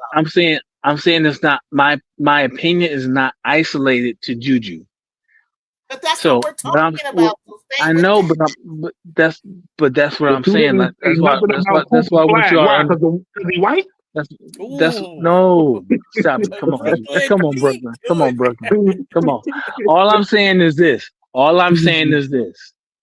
I'm not in favor of any number one draft pick saying I'm not going to this team if you draft me number one.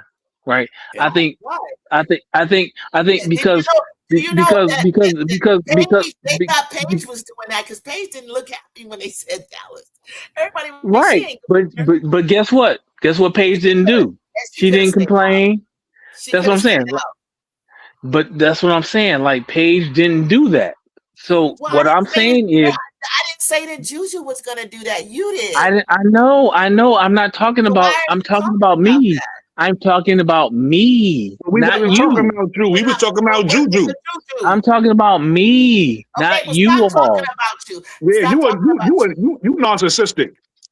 We're not talking about you. We're talking about Everything ain't her. about you. Everything ain't And about you, B. Will. it's Brooklyn. about No, I'm me. talking about my personal. So y'all are arguing. We're, You guys are no, you guys are don't put arguing it on. against Don't put you it on guys. Juju. Put it on You me. I said you I don't guys want her to go. I don't put it on again. her. Again, She you doesn't. guys She are don't know that I want that. again. You guys are conflating What you mean what by you I'm guys? saying. What you mean by you people? I didn't say Brooklyn. you people. I didn't say you people, Brooklyn.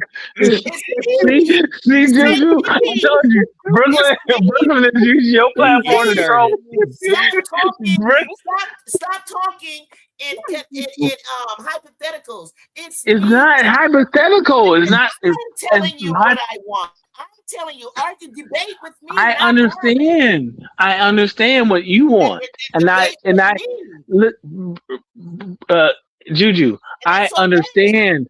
I understand why You can you say want that. you should say Jew. I don't think she should go because I don't, your coach and this and that. Then I would get it. You know what I mean? No, You would say that. I Juju, would have said that's the that. thing. But Juju, I can say that. I can say what you want me to say, but that It's wouldn't not what be I how I want. actually feel. Okay. Well, you said what you said, and that's the end of it. That's what I'm saying. You made your point. That's all I'm saying. You Like made your point. my So what is uh there else to say? Because I want to move on. But you said what you said. You made your point. It's great. You felt like I okay, heard it. Comfort that's zone, cool. and it can be Y'all got it, great man. that she goes on. What else do Y'all you got it. want to say, Yeah, Be Will? y'all got it. It will Nothing. be I'm good. exciting for her I'm to go good. to I'm bring good. Connecticut. I don't have Well, anything stop else to say cutting me about it. off then if you're good. Be quiet then.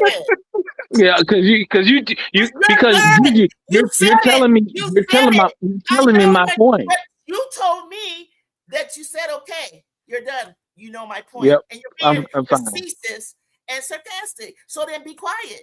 So my point is that it the same thing that she can do for them, I would like to see her do for the Sparks. That's all. That's it. I would love to see her bring back a champ. Well, the last championship I had, I think, was 2016. Was it 16, guys? I think it's 16. And then I don't know when Connecticut they never won, huh? No, excuse me. Yeah, Connecticut's never won, but we're not talking about Connecticut anymore. We're going to be talking about something in Houston that's already been done 4 times. So Juju can come to the Sparks and make it 4 times, and then 5 times, and then we start bringing our organization on the level of the Aces, Minnesota, and Connecticut. I'm not trying to help the Houston team become a dynasty with her. I'm trying to help the Sparks, the second largest city in the country, get back to that. I'm not trying to glorify Houston. I don't care what you guys say. I'm trying to bring LA and the Sparks organization back to prominence to be the number 1 team with the most championships out of Minnesota Aces and Houston. Do you guys get where I'm going with it now? Oh yeah, we been got it. Yep. Do you see what I'm saying? I'm not trying to help Connecticut do shit or Houston do shit more. Even though I love that Tina and Cynthia, I love that they're there, but it hurt my soul every time I had to root for them, or every time I saw these girls that I watched in person, that I met in person, especially Cynthia, that I know and talk to. I did not like her the whole time. It made me sick that she was over there. I wanted her in LA. And I don't want to go through that feeling again. But if I have to, I have to, because that's my girl right there. Her and Kennedy Smith. Be Well just want everybody to have a choice but Juju. It seems that way. Brooke. And if that's not true, then what is it? I get your point. It sounds wonderful. Bring it to, I mean, what are we not saying, B? Well, you made a great soliloquy. You had a great soliloquy by saying what it could look like. But I'm saying, like, that would be wonderful wherever she goes and does that. But I want it in LA for a reason. What's your reason, Jew? I just said it. I don't want them to get 5 and 6 and 7 championships. I want us to. It's not about being home and being caught up by family. First of all, shit, what's wrong with being close to your mama and daddy and your sisters and brothers and your cousins and all the people in LA that love you, that watched you grow up? What's wrong with that? What's wrong with it, B. Will? Do I get a chance? Do I get a chance to answer? You don't got the answers, B. Will. Do I get a chance to answer? Yeah, what's wrong with? But here's the thing: you have to stay on topic. I asked a specific question. And if you say, "Oh, there's nothing wrong with it," and you take that opportunity to go talk about some other shit, then you already answered. It's open. Give me a reason. Either you do you think it's a great idea, or what? Or you not? If you don't think it's not, the only thing I can hear him saying is, "I don't think there's anything wrong with it." So what else is there to say? So That? I don't think there's anything wrong with you wanting that, Juju. I'm saying, for me, I'm thinking about what's best for actual Juju Watkins and her legacy. Like, in my opinion, what are you basing that on? No, I'm asking you a specific question. You better come with facts, because you're not Juju Watkins and her family. What facts can I come with? What you just said. Repeat what you just said. I don't think what? What facts? I'm asking the question. You said, so I can make sure I heard you correctly. I don't think it. Go ahead. Finish what you're saying? So we can said I don't think there's anything wrong with you wanting that. That's not what you said. It is what I said. It's exactly what I said. I don't think that. And then you said, I don't think that it's good for her legacy. What else did you say? I didn't say I didn't think that's what's good for her legacy. I said I'm thinking about what's good for her legacy and what I personally think is good for Juju's legacy. Like, what's best for her is her building a legacy wherever she goes. So I'm not locked into her being. I'm not locked into her being, her building the legacy with the Sparks. I'm not locked into that. Okay. What I'm saying is, what may be good for her legacy is her building something brand new somewhere else, whether that be Houston or somewhere else. Why does like that's all I'm saying. That's all I'm saying. And the question is, why can't she do it? What you against in LA? I didn't say so. Again, I know, but we didn't say you said it. We asked him a question. You were asking a question. We asked him a question. All right, what's the question again? Why you don't feel like, you just said you feel like the best thing for her legacy is to go someplace else, Houston or whatever. So we saying, why don't you feel like the best place would be in LA? Like what? He said it should be wherever she lands, which I agree. But then that's all I said. But then you said I just don't agree that for me I prefer it to be Los Angeles, like I'm locked in. Why do I have to be locked in? And then hold on. You're where you're centering on and landing on is that I prefer, and I'm locked in as my first preference. You know how somebody says, here's my first, here's my second, here's my third choice. I just have it as my first. And you're feeling like, well, why should you don't get the whole hometown thing? I get it. And, I do get it. I'm saying that for a reason, because it's just as important as it would be anywhere else, but even more important, everybody knows that you do it at home. That's why I prefer it. I get why you feel that way. It's a story. I get it. That's all. That's all. And that's why I land on it. It's just, and I think, and if all of Los Angeles, if all of Los Angeles feels that way, that's what it's just like some people want certain people to, like LeBron. You guys brought up LeBron. Cleveland wanted him to stay home, and he did. And the point I was making when I brought up LeBron wasn't that he won a championship there. I was bringing up the point that if you know anything about LeBron's story is when he was being drafted, he was the most hyped person ever at that time, and he exceeded expectations. Right? He could have. A lot of people fall below expectations. Some people meet them. He actually exceeded them, even in losing, even in not winning the first time he was there. He still exceeded expectations. So that was the point I brought him up. Not to say that, because he will make the point that he left and went to Miami. Yeah, okay, he still left and went to Miami as the best player in the league. He was still the best player in the league when he left. Yeah. So I mean, so it wasn't like a bad thing. And then he came back and he did fulfill his dream, or promise, maybe, if he made one. But I'm not gonna be like disappointed that if she has to go somewhere else. I think my second choice would probably be Houston. I don't really have a thought of somewhere else after that, but I'm gonna have to deal with it either way. But that's just my first choice, and it's a selfish choice. But it's also a reason, a huge story, a huge reason behind it. Mm-hmm. And I don't think you should make yourself uncomfortable. That's the worst.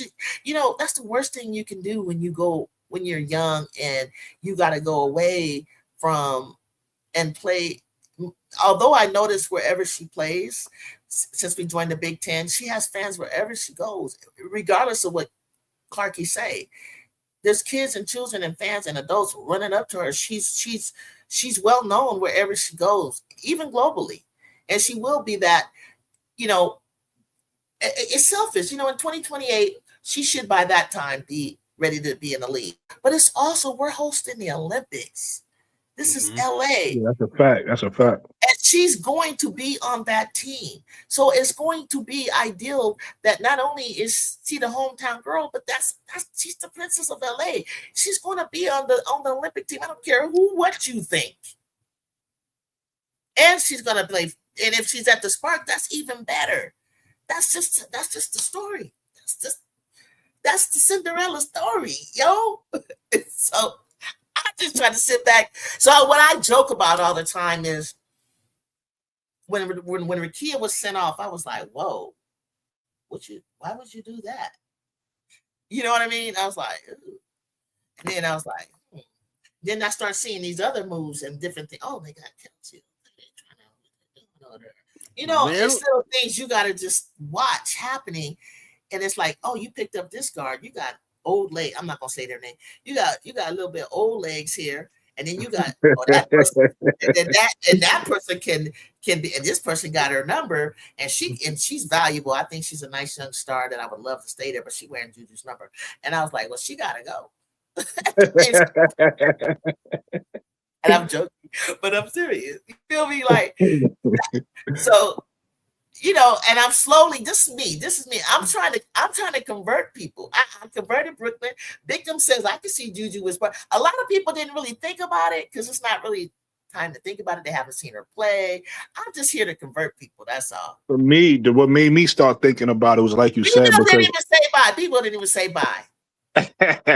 Maybe his phone died. I'm gonna give him a benefit of the doubt. Maybe his phone died. But okay. What made me start thinking about it was this, and this is why I'm on board with you, Juju. When I think about basketball, like just in my own time, just my own thoughts, I just think about what's the odds. I like to think. I don't like to think in fantasy. I like to think in what's realistically going to happen. So obviously, because Connecticut is having such a bad season, I just always envision Juju there. Like as long as the ping pong pose, I just envisioned her there. So that's what I'm thinking. And then I talked to you the other day, and I was like, you want to know what? That would be dope. I said that would be dope if she ended up in LA. So now, even though the odds are like the most realistically, Connecticut has the best chances. I wouldn't mind if they did so. If she ended up in LA, however she ended up in LA, I wouldn't be mad at it. It'd be a great story. I think that would be great.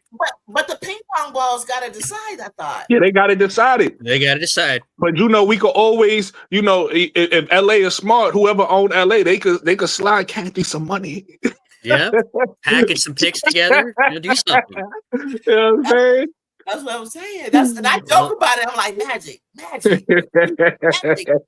You need to talk to Adams. You need to like do for that. You do it any other time. Hey, listen, you want to know what's funny though, Juju? It makes perfect sense though, because in the NBA, what makes perfect sense is this: in the NBA, the biggest stars, how you gonna make the biggest money is by putting your stars in the biggest city.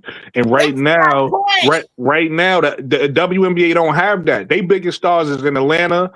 They biggest stars is which is a nice size city, but it's Atlanta, it's Indiana, LA, New York. Dallas, right? LA, you don't have nobody in LA in New York. You know what I mean? What's the biggest cities in what's the major cities in the W? LA, you got Chicago, you got LA, right. Chicago, New York, like those cities, you gotta have stars in them. Yep. You gotta have stars in your biggest cities. And the W, so Juju going to LA is actually a start. Because we talked about this the other day, it's a lot of rookies coming that's gonna be stars, and you want to get them in the right places around the league to help build your league. So anyway, I don't know, guys, I gotta jump off. Juju, Brooklyn, B. Will, you guys take care. I'll see you again, Brooklyn. Probably see you again soon. All right. Yeah, I'll be live tomorrow. All right, take care, guys. All right, brother. All right, MGC, be cool. Sorry about that, y'all. My phone died, so I had to get my laptop out. Yeah, no, I figured that. I knew, I knew you wasn't. But yeah, nah, I was just playing around. I know. I know. But these shows are better when you add humor to them. If you be super serious all the time, you gotta realize you gotta add a little bit of humor. That's what the best shows, like even with inside the NBA, the best part about it is when they joke around with each other, right? I don't know if a lot of y'all familiar with it. Y'all might be, but I watch Joe Budden's podcast. One of the best parts of that podcast is when Joe Buttons and somebody named Ish, when they going back and forth for yelling at each other. Like it just like when you add a little bit of comic relief to your show, it makes the show like 10 times better. So you gotta have fun with it.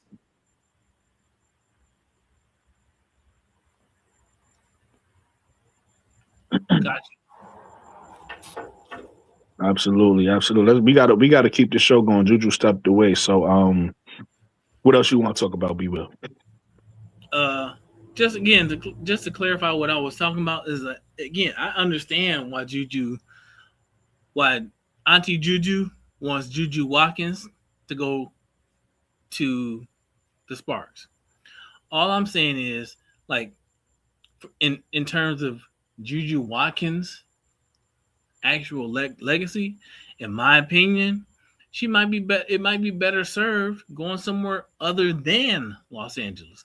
I get that it's a great storyline that she could stay in Southern California for her career. I get that. I get 100% because I understand Auntie Ju. I understand her connection to USC in Southern California. I get that 100%. My only point is that what actually might be best for Juju Watkins is going somewhere else. That's all I'm saying. And I could be wrong. But for me, it's like, hey, man, she gonna, like, whoever picks her up should build around her. And, like, here's the thing, Brooklyn, given the moves that LA, the Sparks have recently made,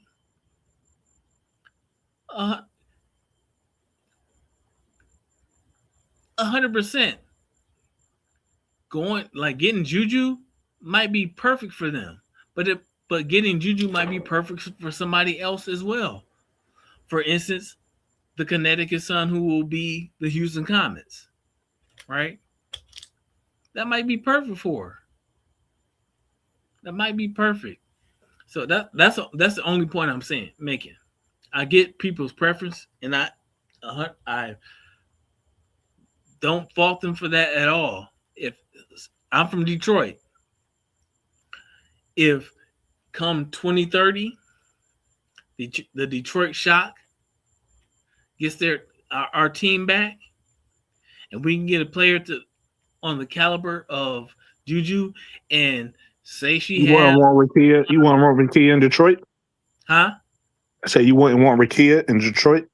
Oh, 100%. I would want Rakia, but I'm trying to stay apples to apples. So That I'm is saying apples to apples. Rakia's from Detroit. no. I'm saying like getting in the draft a player from Detroit, like that whole storyline. Yeah, but So, we had you talking in hypotheticals. We have a player that we know is from Detroit. You could pick. Like we know this one is from Detroit. No. But if we're talking apples to apples, if we're talking apples to apple, we will be talking about a high school player from Detroit going a top prospect, high school baller from Detroit, then going to the University of Michigan. Okay, Nika Mulebag. That's what's up. Or Michigan State, right? A player Yeah, from Detroit very going much to with Michigan y'all. State or the University of Michigan, and then being eligible for the draft and coming out, and the new or the rebirthed Detroit Shock having the opportunity to pick her up. That's apples to apples. That's apples to apples. I don't think it's 2030 though. I think Philly coming to 2030. I think y'all's in like 2029. Whichever year it is what I'm saying. It's apples to apples. I get that sentiment, and for Juju Watkins, 100%. The storyline keeping Juju Watkins in Southern California, that works. That is a great storyline. All I'm saying is that another storyline could be just as viable, if not better, for Juju Watkins. That's all. But Brooklyn, listen, you know you was trolling me. Nah, I mean I was joking around. I wouldn't say I was trolling you because I believed in what I said. I'm kind of with Juju. Like I hear you, but I don't know. You know, I feel like you overthinking it for real. But yeah, I was having fun with it. I was joking with you. I wouldn't say I was trolling with you though. That I'm overthinking it as much as I'm thinking like in real terms, like what's actually likely to happen. No, you're right. That is what's likely to happen. But at the same time, you know, as sports fans, you understand that two things that happen. One, sometimes we don't know everything that's going to happen, right? Like sometimes something happens that we don't foresee. And then two, sometimes they don't want to talk about it, right? It's not something you talk about. But if you've been watching sports long enough, you know what happens. Sometimes they just do what's good for the league. Yeah. They don't do it every year. They don't do it all the time. But all the once in a while, they do what's best for the league. So what I'm saying is, to your point, I disagree with you. I feel like the best narrative, and I don't mind where she goes. I think Juju is Juju. Wherever she goes, she's gonna make the WNBA better. But I do think the best narrative is LA. I do for the reasons I said. Number one, right now, of all of the young players with the big fan bases, none of them is in a large market. Maybe you could say Pages, right? You could say Dallas is a large market, right? Is Dallas considered a large or a medium market? I think Houston is a larger market, right? Yeah. So maybe Dallas is a medium market. I'm not sure. So you could say right now, nobody's in a real large market that has a huge fan base. So this would be the first one, right? Going to LA. she'll be the first one in a large market. And I just think that helps Juju, that helps the WNBA and everybody. But I don't care where she goes. At the end of the day, though, all these franchises need help, right? The ones, and you hope that with, like, for instance, what happened with Paige. They bought in Kurt Miller. The first coach was whatever, but now they seem like they got a good coach. You hope the organization do right by its player, right? Chicago didn't do right by Angel because apparently, obviously, we found this out in the hindsight. We didn't know this in real time, but Angel was having issues with her vets, right? Her vets didn't really have her back like they should. And then, her GM fired the coach she liked and blah, blah, blah. So it was like you hope that wherever Juju goes, that organization is smart enough to say, it's unproblematic. exactly, it's unproblematic. It's a place where she could flourish. She don't have vets hating on her. She don't have an impotent coach. What an ego.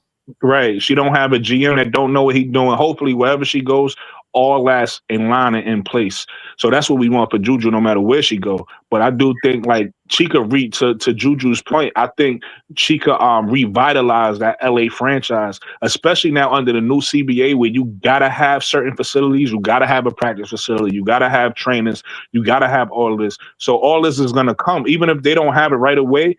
If she gets drafted there, all this stuff is going to be in place for her. I said the same thing about Anissa Murrow. I said the best thing about Anissa Murrow getting traded from Connecticut to Toronto, she went from a place without facilities to a place with facilities. You know what I'm saying? That's true. So it's like she in a way better, as a rookie, you are in a way better environment to grow your game now. Look at Skylar Diggins. Skylar Diggins is in what year? And she said she can't even recover from an injury because Chicago don't have the facilities for her to recover. So it was like, imagine young players going through that. This is a vet that know how to take care of body. Young player, imagine you a young player in a... I'm going to say this. You have to go somewhere too, Brooklyn, and not to say that Houston isn't the one, but she doesn't need to go somewhere that already has a bunch of vet stars. See, what I love about Natasha Cloud, she's been really celebratory with her rook, Sydney. Courtney has been fantastic with Olivia Miles. Enrique actually has been, accommodating for, but then, you understand?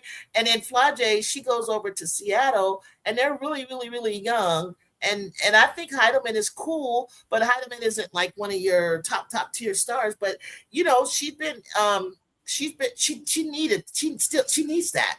Angel went to Chicago, and she hasn't yet had a real vet to put under her wing.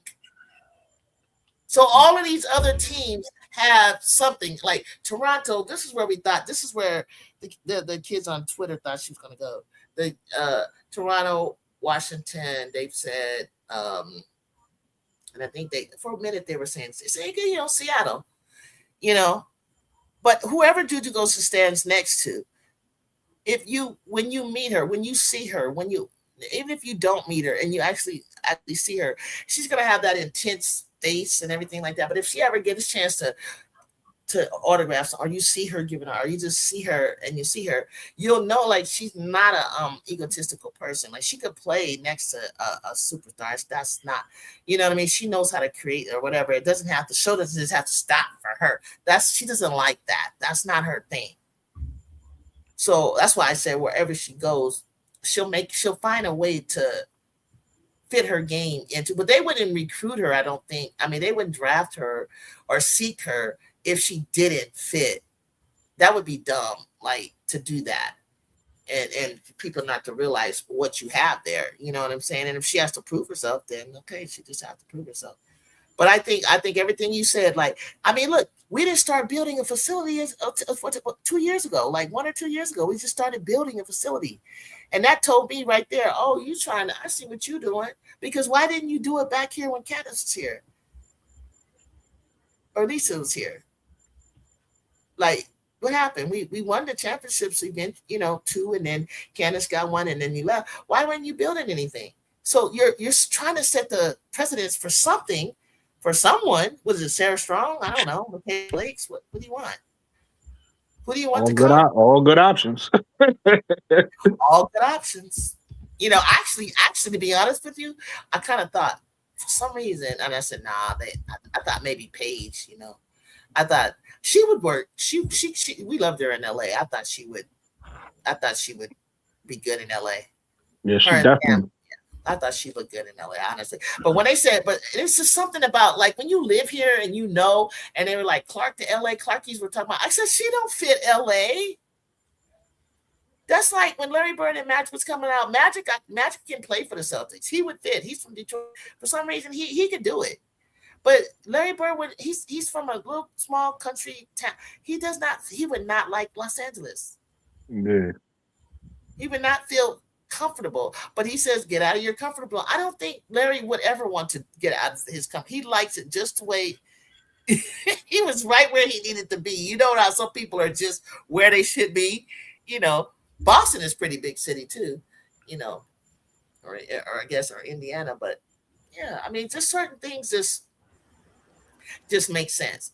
And to be honest with you, I got to get through this year right here to be honest with you, for me to really ever tell you how I really feel where she fits, because this league needs to get their act together about a lot of things for these youngsters. We be arguing over the stupidest shit. We still dealing with, now it's open. It was racism all along, ever since I can remember, in certain ways, but it wasn't overt. It was very covert. They did what they wanted to do, how they wanted to do it. And, but it was never really like outward, like this much discussion like this. And all the infighting and bickering, and it's always been physical. But when it was physical, we talked about it in a basketball frame sense. Not that it was criminal or assault or let's call Congress. It wasn't. It wasn't none of that like that. You know what I'm saying? Right. Let's arrest them before they get off the floor, kind of stuff. Nobody was thinking like that. So yeah, but this was great. This was a great conversation. And we just messed with, I know Brooklyn, I know you be messing with my boy B Will. B Will been with me for a long time. He always shows me love. Day one. And I love B Will. Day one. He's my man. He's my man. Yo, Anissa. Hey, do you see Anissa right now, Juju? I'm looking at her. Anissa is wilding. Anissa is, I just wish I feel like she was supposed to be taller. Right. Now, God made Anissa perfect. I think B Will, this isn't this one of your girls you like? Who, Anissa Morrow? Uh-huh. I like Anissa Morrow. She ain't He my don't favorite. like her and he don't dislike her. Yeah, that's what he's gonna say. I don't really know who is your player. Who do you like? Asia. Okay, I know it's Asia. Asia. You want to know my players? My favorite players? Yeah. Asia's my favorite player. Mm-hmm. My second favorite player to watch is Kennedy Carter. Yeah. Shakira Austin. Yeah, we like Shakira. Yeah.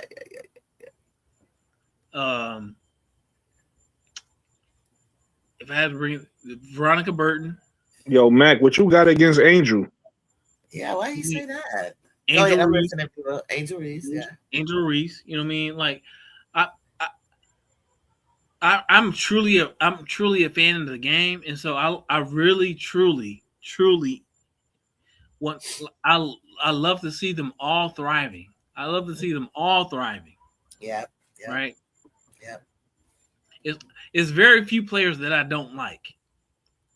Yeah. That I actively don't like. Yeah. Root against. Like Sophie Cunningham is one of the ones. Ooh. I don't like Sophie Cunningham because she's a grifter. I don't like her.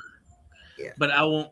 But like she's having a solid season, so I won't take that away. I won't take that away from her just because I don't like her. You know what I'm saying? Yeah. She's having a decent season, right? I won't take that away from her, even though I don't like her. You know what I mean? I used to be a Caitlin Clark fan. Caitlin Clark turned me against Caitlin Clark. Mm-hmm.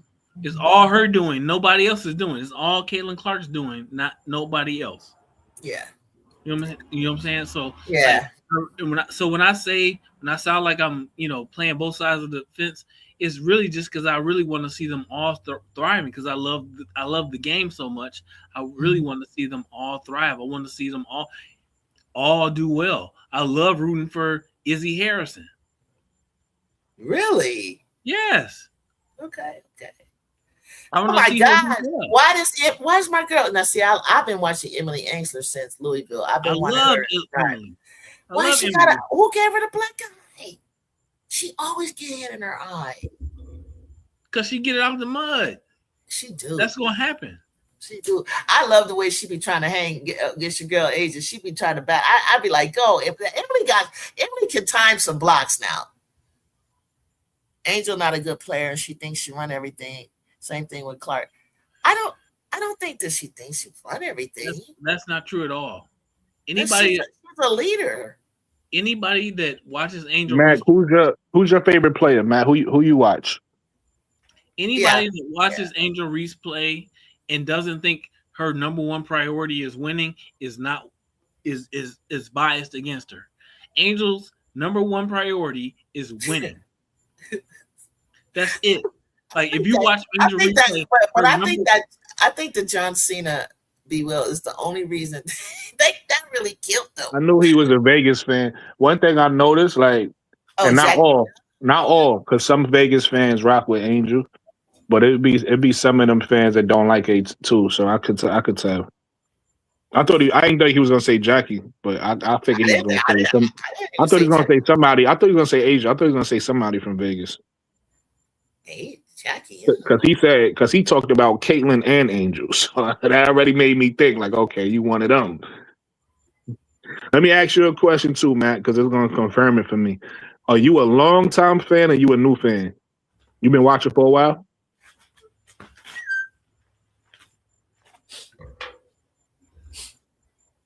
I got 514 number up above Be Will and Brooklyn. That's what's up, yo. Listen, everybody hit the like button for Juju. Everybody, if you in here, and you enjoying the conversation, man, hit the like button, run the likes up. If you on mobile, hit the hype button, please. Hit the hype button and subscribe to the channel. I appreciate that. I would agree. I've been a long time since. Yeah, see, that's what it is. I've noticed by being on Twitter that and I've said this a lot on my channel. For whatever reason, on the WNBA, the WNBA is real clicky. So depending on what clique you from, you hate the other side. Like it's almost like gang stuff. Like you hate. So it's like if you a long term fan, you hate the new fans. The new fans get on your nerves. If you know what I mean. If you a Asia fan, you a Gamecock fan, you don't like this side. If you a LSU fan, you don't like that. Like it's just like it's a whole lot of division in women's basketball. It's crazy. Like so that's why he kind of fit the profile for me. It used to be we know that if you are a Fever Caitlyn fan that you're new because we know that you followed her most likely from Iowa, from college, and that automatically made her Angel the villain or vice versa. And then it used to be it would go back to Tennessee and Gino and Notre Dame and Muffet McGraw not liking Gino and nobody liked Gino.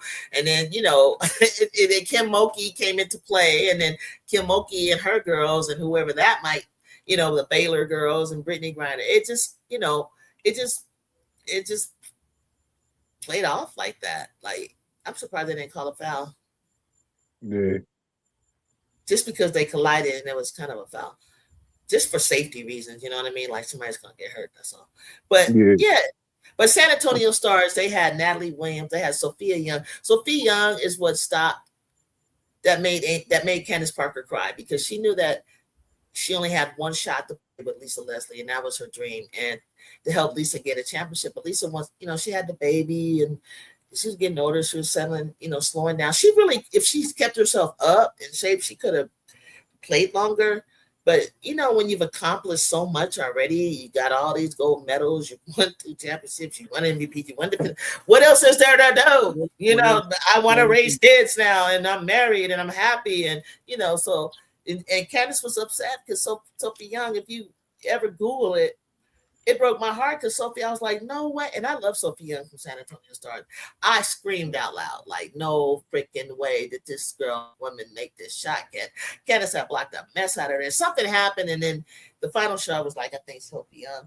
And then I think Natalie Williams, I followed her from the Utah Stars to San Antonio, but I originally followed her from UCLA. Shout out to her. She was a GM to Aces, so Mac should know everything I'm talking about right now. But I don't know if Mac knows that she has a daughter named Nation Williams. You got to follow her daughter.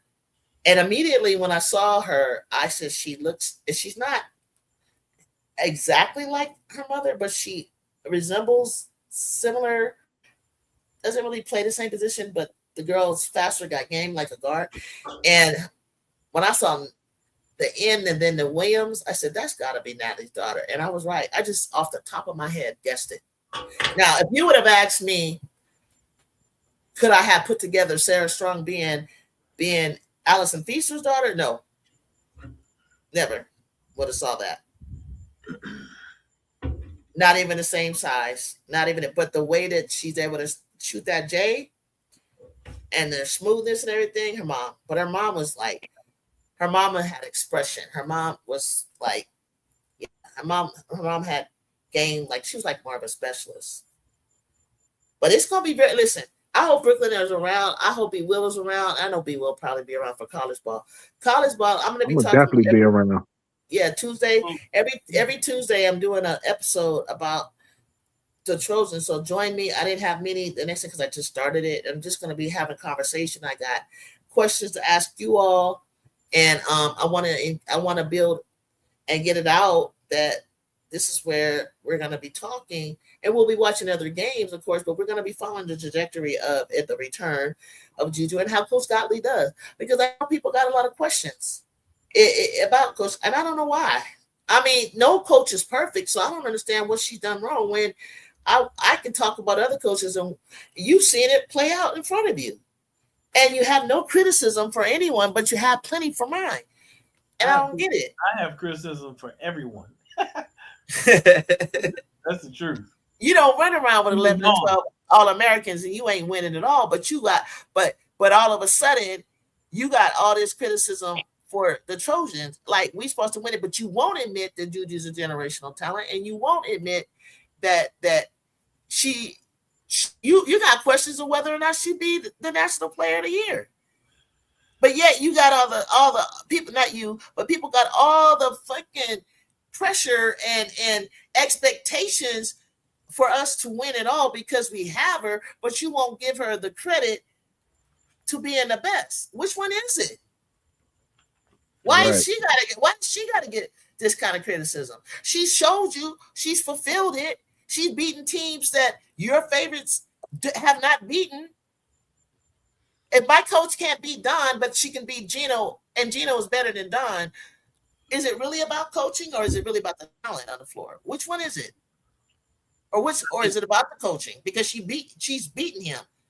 I think each year is different. I think like in that 1 year she beat him.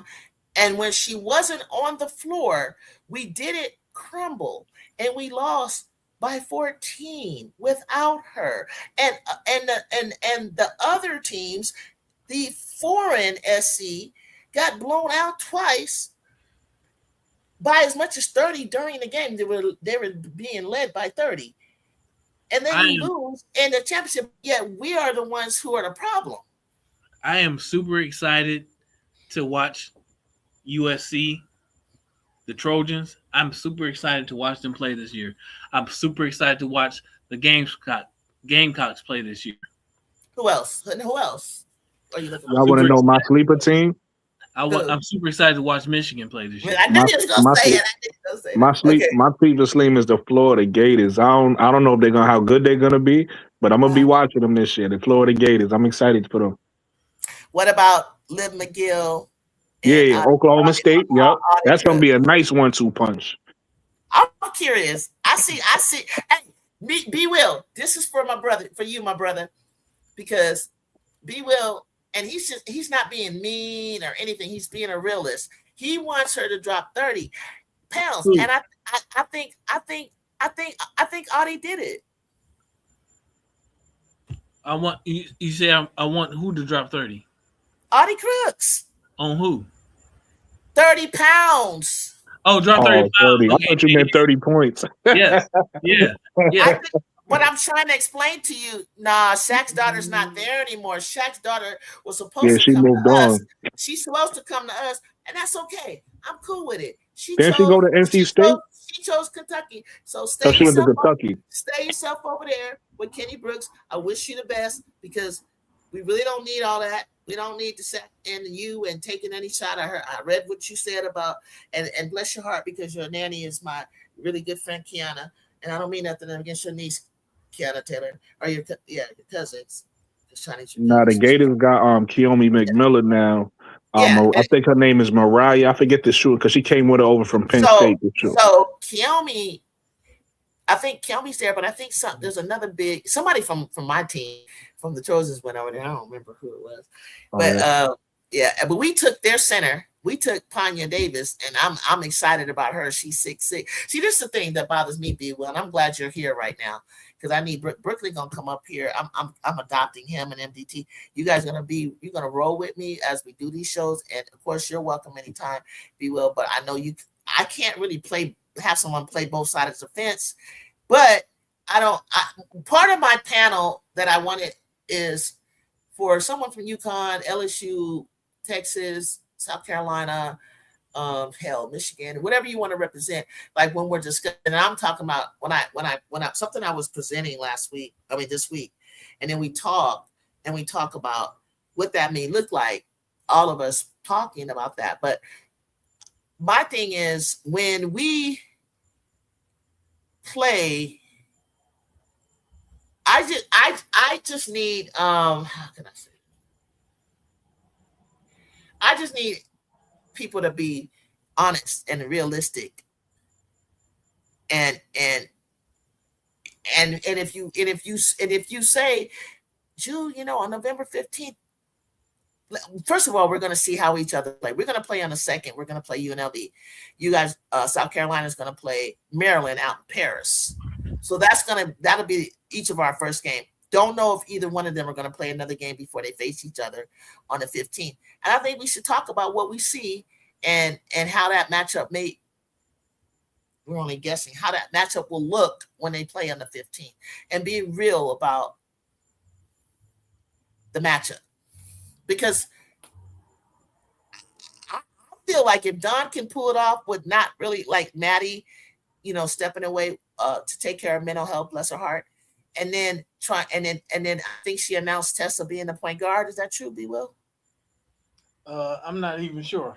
Okay, so Tessa, what I've heard is Tessa being taking the point guard spot because we were wondering like who's going to do it. Some people say they got Maker. They definitely didn't say Jersey right away, and then they're going to play positionless basketball. It cracks me up because that's what we do anyway. The Trojans. Why don't they just get Jersey Robinson? Yeah, she's a freshman. She's not going to do that right away, buddy. No way. Dawn works through her point guard. It's like how you have a drone and you control the drone from the ground, and you run. She needs somebody that thinks like her to be the point guard, and you got to be mature because you're going to get cussed out. You're going to get handled. You're going to get expectations. And it's all out of love because you see, she said Raven's one of her favorites, but you got to know how Dawn wants this to be done, and I think Dawn is trying to loosen up because I think she's a little control freak. I think she has a little system and she expects, I just think Tessa being a point guard, Tessa seems to me like a free spirit. Like she needs her freedom to create from that wing spot. Terrific shooter. I can't imagine her being a point guard, but we'll see. But they said that she played it in high school. And I seen her play a little bit last year, and I thought she was going to be better at it than what I saw. I wasn't really impressed with it. I think they're going to struggle at that point. And then some don't even know if Chloe and Ashlyn are ready to step on the floor to just starting. So they got some, I just say that to say that I don't expect them to be gelled by the time they play us. Maybe they'll look different in March, but they got some figuring it out to do because they got a lot of depth. They got a lot of depth. They got a lot of pieces going on and figuring out to do, to me. Not saying I'm sure it's going to look way different in March. I would hope than it will in November. But because of the the showdown, I think Joyce would be great too. I think the showdown of the real SC, it is what it is. We gotta, whether we all ready to play or not, we gotta, bragging rights. We gotta play each other. It's gonna be fun. Yeah. South Carolina has to figure it out, especially at that point guard. Everything you said is correct, Jew. South Carolina is going to have to. Who we are, is playing through, the point guard position, and so we got to figure that out. I don't know about Tessa playing the point guard. I did hear Captain Will said it, so I'm going to take it from there. Yeah, that girl that was there last year that was backing up Raven, she's not there no more. I think her name starts with an M. No, that's Maddie McDaniel. She's taking time off for mental health. Oh, so, okay. That's a big loss for us because Maddie McDaniel is. I mean, she had the best assist to turnover ratio in the. I thought she would have been the person to take over. Yeah, I didn't know she was taking mental health though. I honestly think, for me, just knowing South Carolina and the players that I do, my first assumption would be that Agat McKeer would be the point guard. But I have to admit that I have not been staying up on what's going on with South Carolina in the offseason because I've been too busy focused on the WNBA. So if that's what they're doing, we got to figure it out. But I also have to be real. Again, as excited as I am about the Trojans. So here's the thing. The Trojans, Juju Watkins, normal circumstances, uninjured, best player in the nation, right? So you got the best player in the nation. You got probably the fourth best player in the nation in Jazzy, right? Only people I put above Jazzy is Maddie Booker and Hannah Hidalgo. And maybe Michaela Blakes, right? So you got the best player. You think she's better than Sarah Strong? Ooh, that's you forgot about her. Yeah, I know. So again, and I'm gonna be honest with you. I think Joyce Edwards underrated. True, but Joyce is not underrated. I don't think she underrated when you start talking about who the best players is. Yes, she is. I'm not putting Madison Booker above Sarah Strong sometimes, but what happened last year when I saw Sarah Strong in person in LA, and then I watched her moving forward. She didn't progress to the next. Like she didn't impress me, and she didn't progress high. And Madison hasn't been as good to me as she was her freshman year playing point. So that's what I'm saying. So hold on really quick. My one critique of Sarah Strong ain't even a talent thing. I think she's still talented as ever. But the one thing I could say, in my opinion, I ain't telling nobody else how to feel. She put a bad taste in my mouth how she lost. I didn't like what she turned into as a loser. She turned into like a little, you know what I mean? Like ripping the shirt. I saw the real hurt. I ain't like that. That was mad. Like she need to get that out of her personality. I ain't like that. But talent wise, she hurt. I said, okay. So all that to say, USC got the best player in the country, Juju. Also, we got one of the best defenders one of the top 5 players in the country in Jazzy. That's a fact. And we got one of the best lockdown defense. And we got the number recruit at high school recruit with the gap in between. It was just Sanaya Hall. And we got the number 1 international player, which is Satea Fagan. And we got the number 5. No, let me finish, bro. Because I'm trying to cook. I know you were, but I'm trying to cook, and you don't know. You need to watch. Because you said you haven't been keeping up. You didn't let me finish. Okay, listen, you don't know our team. Admit it. I'm gonna name some players and you don't know. Okay, Juju, I was about to say the same things that you were saying. Okay, but go ahead because you don't know the whole lineup. So I go want to ahead. talk about a team too after this. All right, so get No, your Trojans out. I want to talk go about ahead. another team next. I will let you, but don't reprimand me. Just finish with naming who else do we have. That's all I want to hear it. And I'm not trying to get on you. I'm just saying I know you probably don't maybe know, but if you do, I'm gonna give you. But that's the thing. That's the thing, Drew. I do know.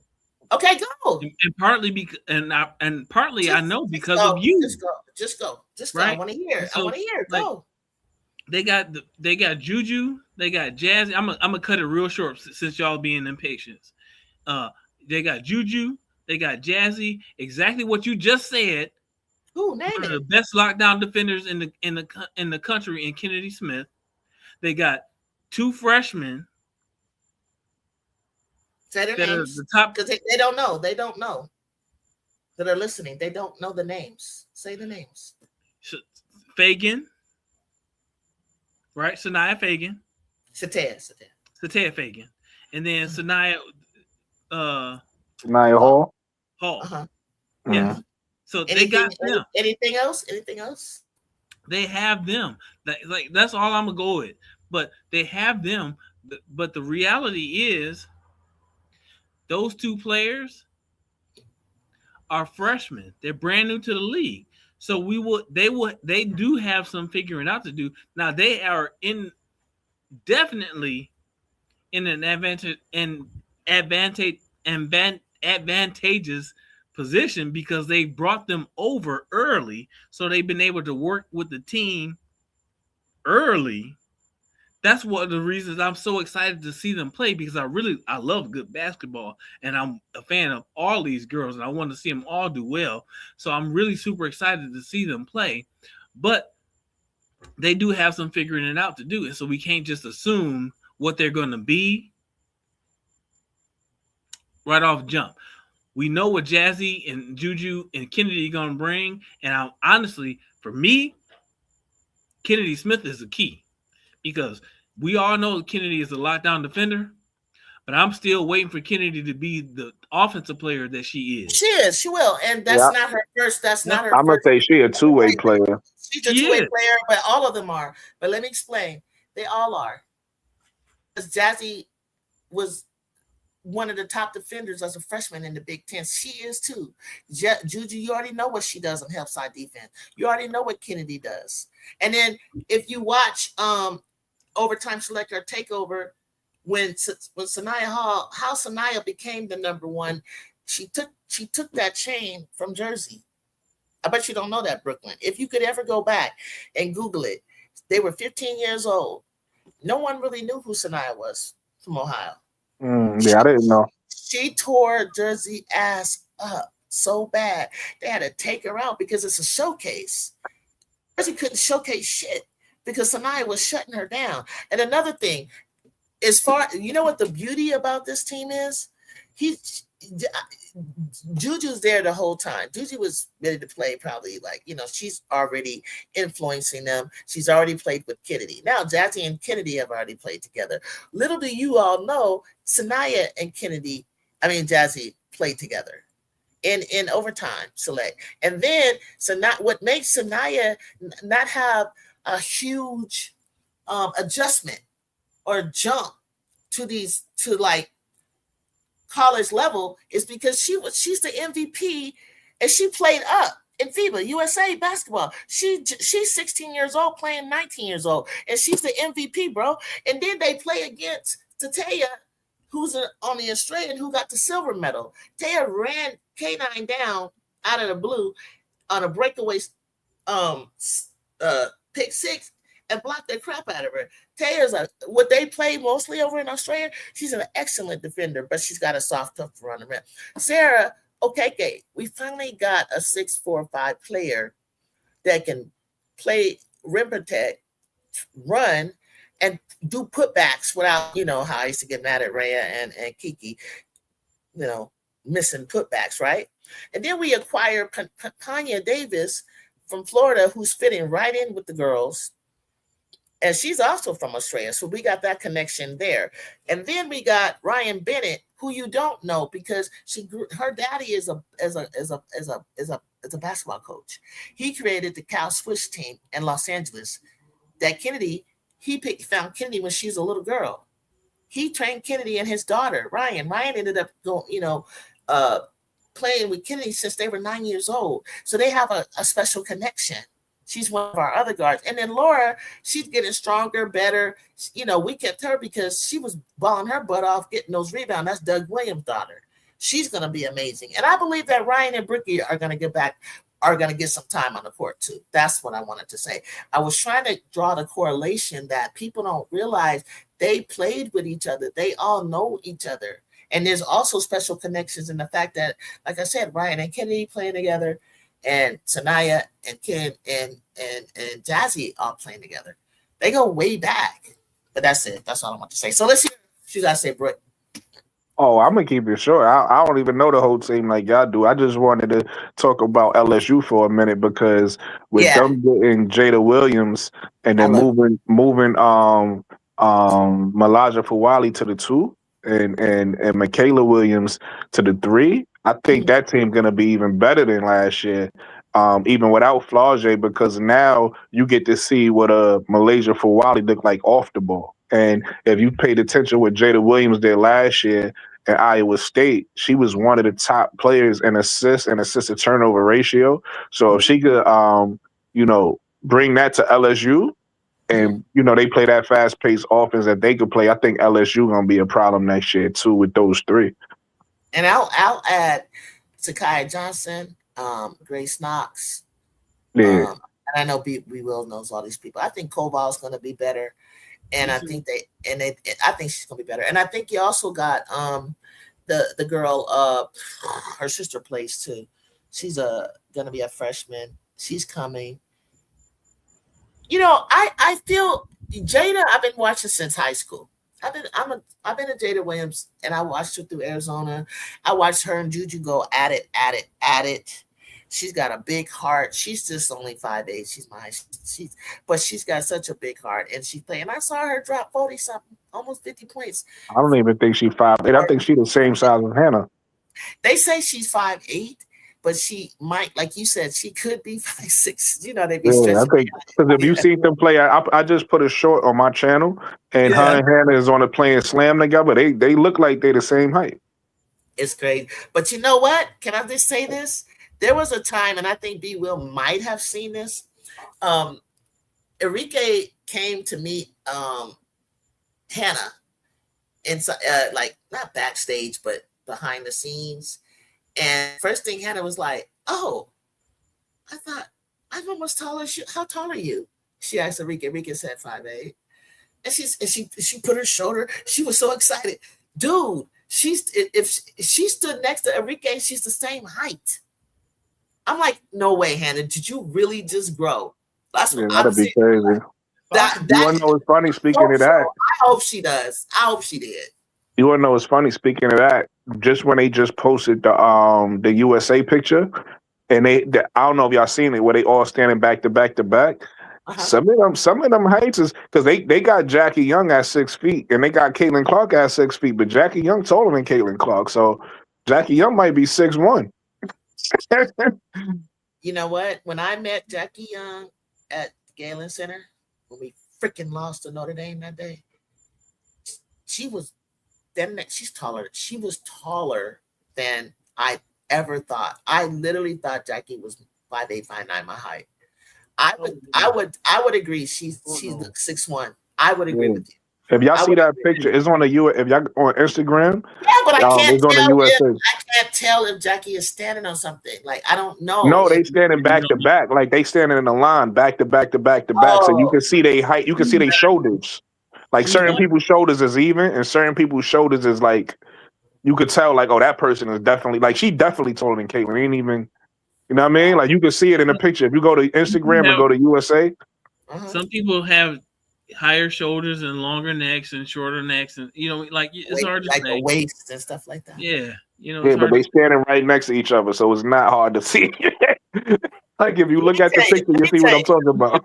Let me tell you what I'm saying if what's you're going by, happening.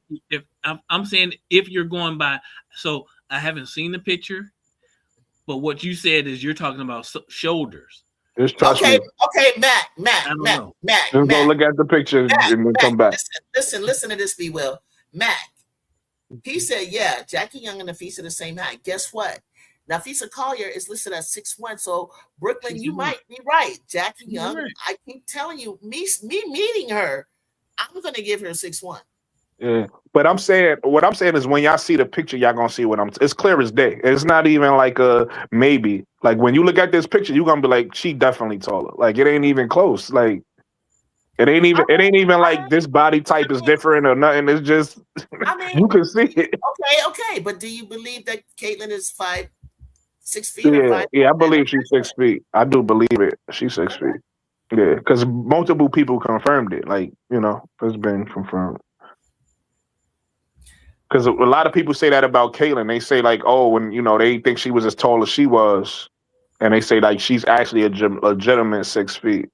Yeah, when and I think that gives her such a superhero advantage. Like for girls, like if she were shorter, like say Jackie Styles, who came out like popular like her, if she was any shorter, she'd really have a hard time. I think what makes Caitlyn even more special is that she is, thank God, at least 6 foot. You know what I mean? She needs every inch that she's got.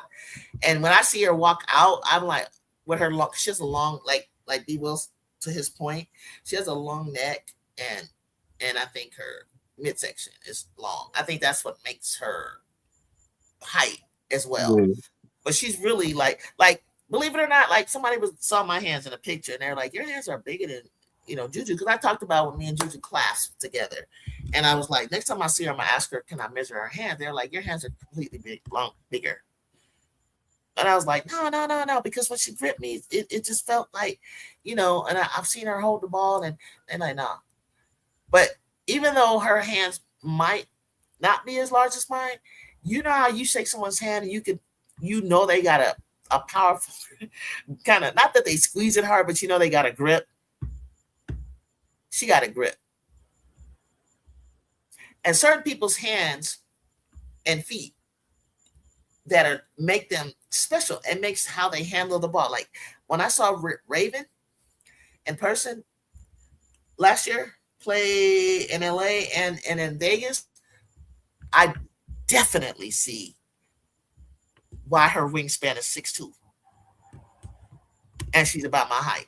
She actually swallows you up. Like if she stands out and she puts her wings out and she's guarding you, and she's not up on you, but she's guarding you, you really can't bounce past it by her. You really can't. You really better be careful, because she's that spidery. Like she's special. That's all I can tell you. And Jalen Sherrod is the same way. She's got these long arms. And some people just have extremely long, I don't know, shoulders that, like, some people are just proportionate, and it is what it is.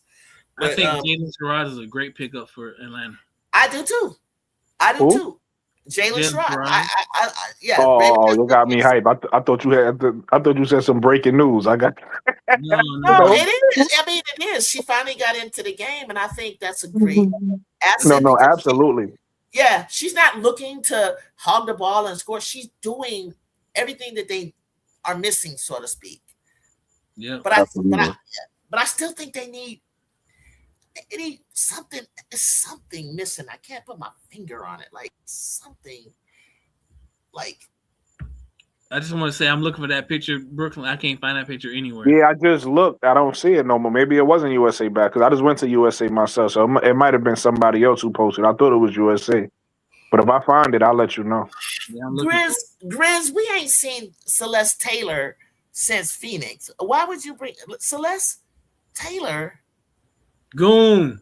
They would not play her at all. You just attracted to her because she's just not it. No, yeah, Celeste Taylor. I like Celeste Taylor as a player. I think she got a bad rap. I thought she could play. I really did, but she's not a bad player. She's not a WNBA player. But she's not a bad player though. No, she's not a bad player. She's just not a WNBA player. Goon Nothing wrong with said it. she should have a roster spot. She's better guard than Kiki Rice. I think she could play in the W. But where? Right. I think so. Her position in me, I They think she. played her everywhere. She was in Fever, Connecticut, Phoenix. They're trying her everywhere. Right. But I think nobody found her right. I think I think honestly it's gonna sound weird because she don't have all of the skills. You know, sometimes you got a unique skill Yes, sir. set. I think she's a point guard. I think she's a defensive point guard, if that makes sense. Like She is. Yeah. like. So I think she could play a role somewhere. Like I don't know where. I thought she was good. I don't know why she ain't work out at Phoenix. Let me tell you what broke her heart. Let me tell you, and I know I'm bringing it up because that's my show.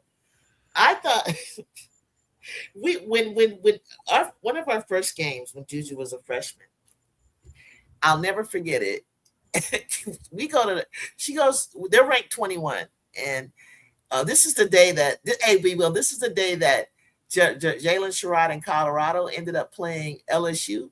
They were like Colorado was like ranked 4th or 7th or something, and then LSU had just won the championship, so they were number 1. And this is when we found out that dang, LSU got some locker room issues, right? Yeah.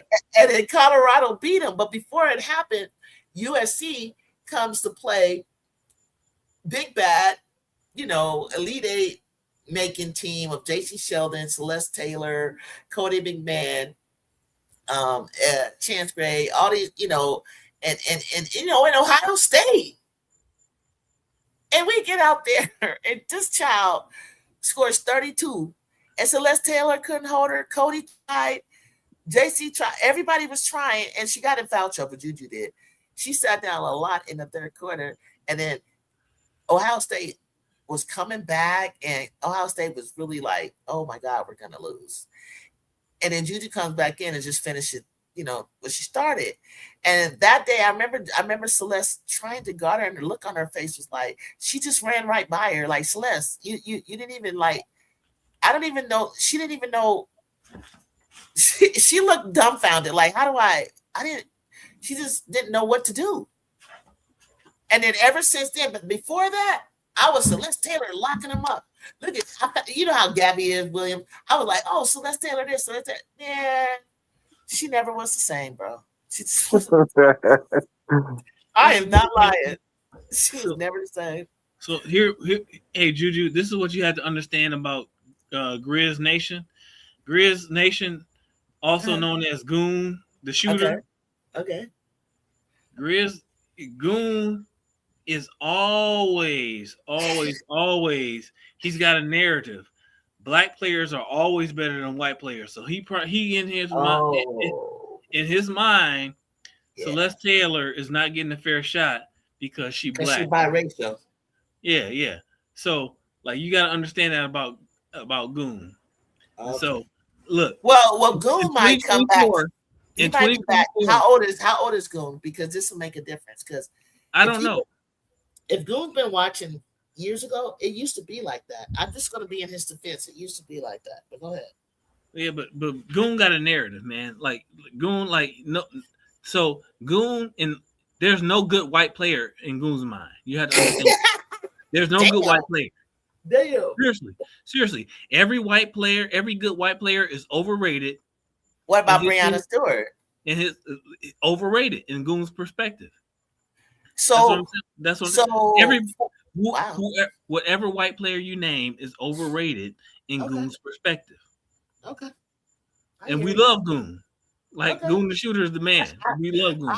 I've seen Grizz and I've seen Goon the Shooter, both names, and then people tell me the same thing. But it's my favorite basketball player of all time is. Oh, I love Tina Thompson. Yeah, we love Tina Thompson. But like that's what I'm saying. Like Goon has a narrative right there. But look, in 2024, I was a huge Celeste Taylor fan. I felt the same way about her, but she got multiple opportunities. Yes, and what happened was she didn't have the skills to transfer to the WNBA, at least not at this point in her career. She may come back.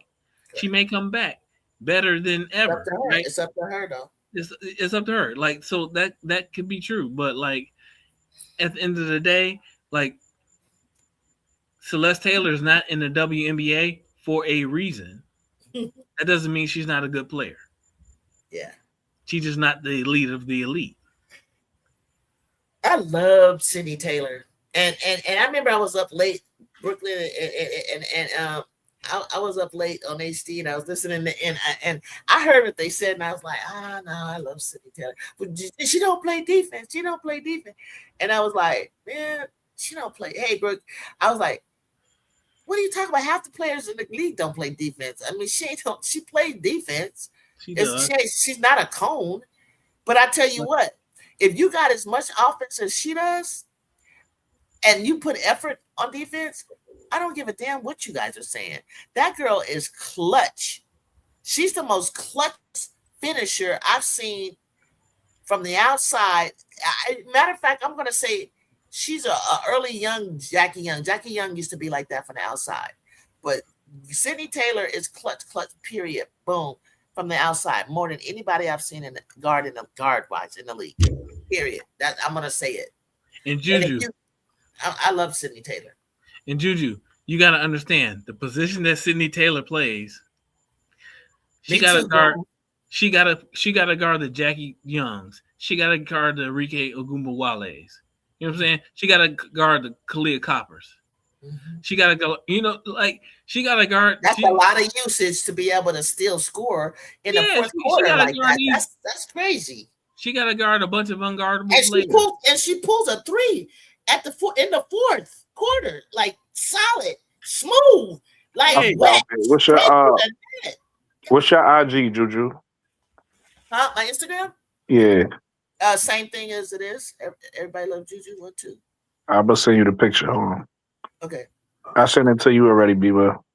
Okay, because my phone is charging in the other room. I could look at it from here. But hey, we got a thing going on right now with my Trojans about height. Because I was explaining when Juju's knee was messed up, and you would see her stand next to players like, Jazzy, who was allegedly 6'1", which I mean in person that she's really like 6'2", something and a half. And Ju was looking short. I said, she's not standing all the way up. The knee is not bent. She's not. So now that her body and her frame is all solid again, she's back up there. So then Sanaya, she was interviewed and she said that she's, they list her at 6'1", 6'1 and a half. When we saw her at the game, and she's still in high school, she's standing next to Cheryl Miller. Damn near tall. She's about tall as Cheryl Miller. Pardon me, Juju. You gotta accept it so I can send you the picture. You gotta accept the friend request. Then I can send you the picture. I think you saw it already, B-Will? Okay. Yeah, check your IG. Check your IG, B-Will. There you go. That was I just seen some highlights right now on my Instagram because he sent it to me. And the highlights of this Chelsea Gray is gotta be talked, it's gotta be studied. Brooklyn. You have to do a show. Somebody needs to do a whole video of like you tonight. This game was amazing from both of them. Everybody said it was kind of sloppy. Look, that's because they were actually trying to play some defense, okay? And they had back-to-back games. They're a little run-down tired. It's a basketball game, right? But the women's game is still so competitive. Mm-hmm. Imagine what the playoffs going to be like. Yeah. They're so competitive. Like I could watch an NBA game and it don't even get good until like what? I can go have dinner and come back after halftime and then they play. Oh, what do you guys think about? Because I love little Melo, right? Melo and Ant. This is gonna be really interesting, y'all. Yeah. You know it. Yes. LaMelo Ball and Ant. I don't know how y'all feel. I don't know what you feel about them, be well, but this is gonna be some entertaining stuff. It's gonna be entertaining. That's one thing. I sent y'all both the pictures to y'all DM though. Check it out when y'all get a chance. Y'all gonna see what I'm talking about. Okay, I see it. So I got Monique Billings. Oh damn, Caitlin looked way shorter than Jackie. She looks smaller too. And I thought they both were 6 feet. So I'm like, nah, Jackie got to be taller than 6 feet. Yeah, she is. And then Ryan is known as 6'2", 2, and then Yeah. there's Angels about 6'3". Chelsea, I'm gonna give about 5, 10, 11. Kalia, I know is about like 6 foot. Kalia look The about Leah 5 fits one. size. She looked like she looked like Caitlin's height. Damn, yeah, you're right. I mean, Yeah, she's taller than Clark. Even if Clark lifts her head up, you can see where their waist is, and it's just about a half an inch there. yeah, It's it not ain't that. that, It's it not, ain't that it's big a not difference. that much. It's not that big. Yeah, I got you. I see it, bro. I see it. I see what you saying, Brooklyn. The shoulders. Yeah, I see what you're saying. yeah. And then if she lifts her head, she might be right under. Her eyes are not even. That's interesting. She does look smaller from that angle. She does. But do you think it makes a difference, though? I mean, not that much. I don't know. I don't know if it makes. I was saying, do you think it? Yeah, Sydney Taylor or move feet. She moves her feet, so I'm gonna give her credit for trying. That's what I feel like. Shoot. Okay, Yeah, hold on. My phone is ringing. she's not a cone. She's not a cone. Yeah, Cindy Teller, she's still even though she's not a cone, she's not like she's not the best defender.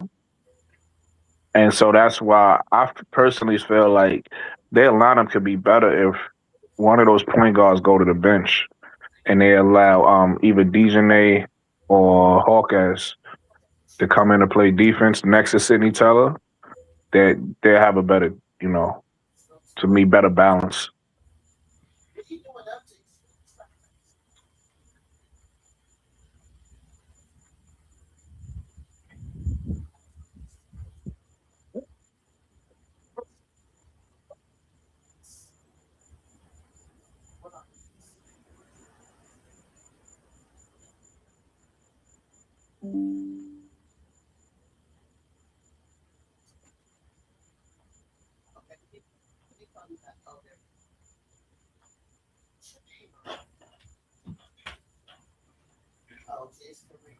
I'll be right back. I'll check on the wife.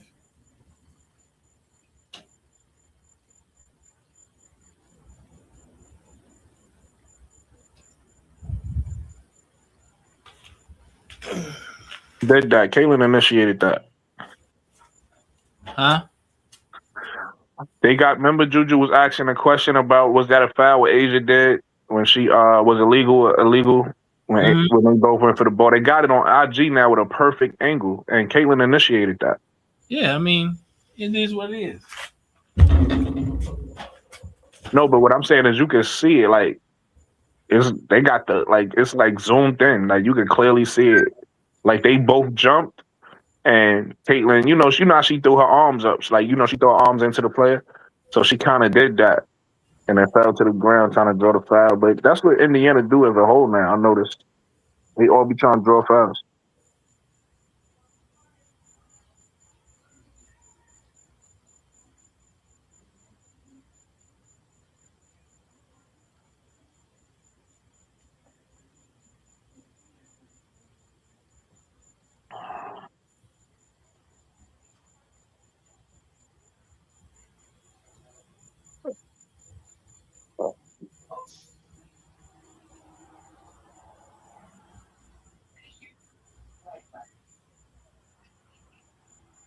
Don't hit like on my YouTube channel.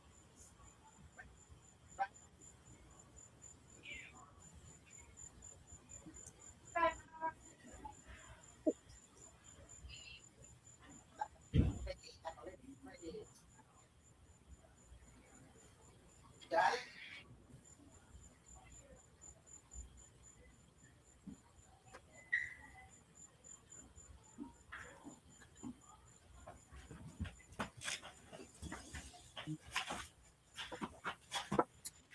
Yeah, my phone charged now, so I'm gonna. All right. We've been forgot to ask B Will about. I gotta admit, B Will, Vandersloot is doing better than I thought. Me too. Me too. I have to admit that too. I have to admit that. You don't gotta admit it. Yeah, we. He said we all gotta admit. I'm a Vandersloot hater. She's number 2 behind Sue Bird. I was so happy when she she's the got number blocked the 1 other too. day. When they blocked her shot the other day, who was it? It was Dewana Bonner. I was Yeah. so happy. Made me feel so good. And I think what did Courtney do when it happened? She kind of, she had the face on like that determined face, and then you just seen like the Uh-huh. the confidence leave her face. That's what I was. Yeah. No, she just turned around and walked back down. But I was just so happy when that happened. My godson said LeBron the Philly is wild, but Juju coming back is bigger. That's right, Pop. He just turned 12. Shout out to him. He got to meet it was a coincidence meeting Juju's uncle in line when I was up north. I sent his mom money. I said, go get the jersey so he can get a sign when she walks by because of where my seats are. Well, God has something special and planned for him. So the uncle they telling the uncle about who I am and what's going on, and so he calls me while I'm in the middle of the show. I'm talking to her uncle and everything. He was like, "Oh, God bless you, for da da da." He said, "Oh, do you want me?" So I meet him and everything. He's like, "Do you want me to have your let your godson meet her after the game?" I was like, "Yes, of course, sure, yeah." He gave me the number, but he was giving me the number while I was on live. So I was shit. So I got the number. They got the number after the game. They called. He told them where to meet him, and there she goes. He set it up, and he meets her. He sees her. She sees him. She smiles and says, "Hey, how are you?" And then he was supposed to say whatever because we've been practicing this for a whole year from the first time, right? That he touched her hand. So he's 9, so he turns 10, and just like a boy, here's his moment to say what he quote unquote told me he was gonna say, and he does nothing. He just turns around and takes the picture, and then they stay there, and then she's signing jerseys, and they're talking. But I'm like, he just froze up. But he got to meet her, and a couple of times. But that was the biggest moment where he got his one-on-one with her, and so he's been a fan ever since. Got his jersey signed. And his cousin is Ramondre Stevenson. Mm-hmm. Plays for New England. So those are the only 2 jerseys that he have on his wall signed. It's from Juju and Ramondre. And then Ramondre goes to the Super Bowl. He waited the whole game. We're at the Sparks game, listening to the game and hoping that he will score.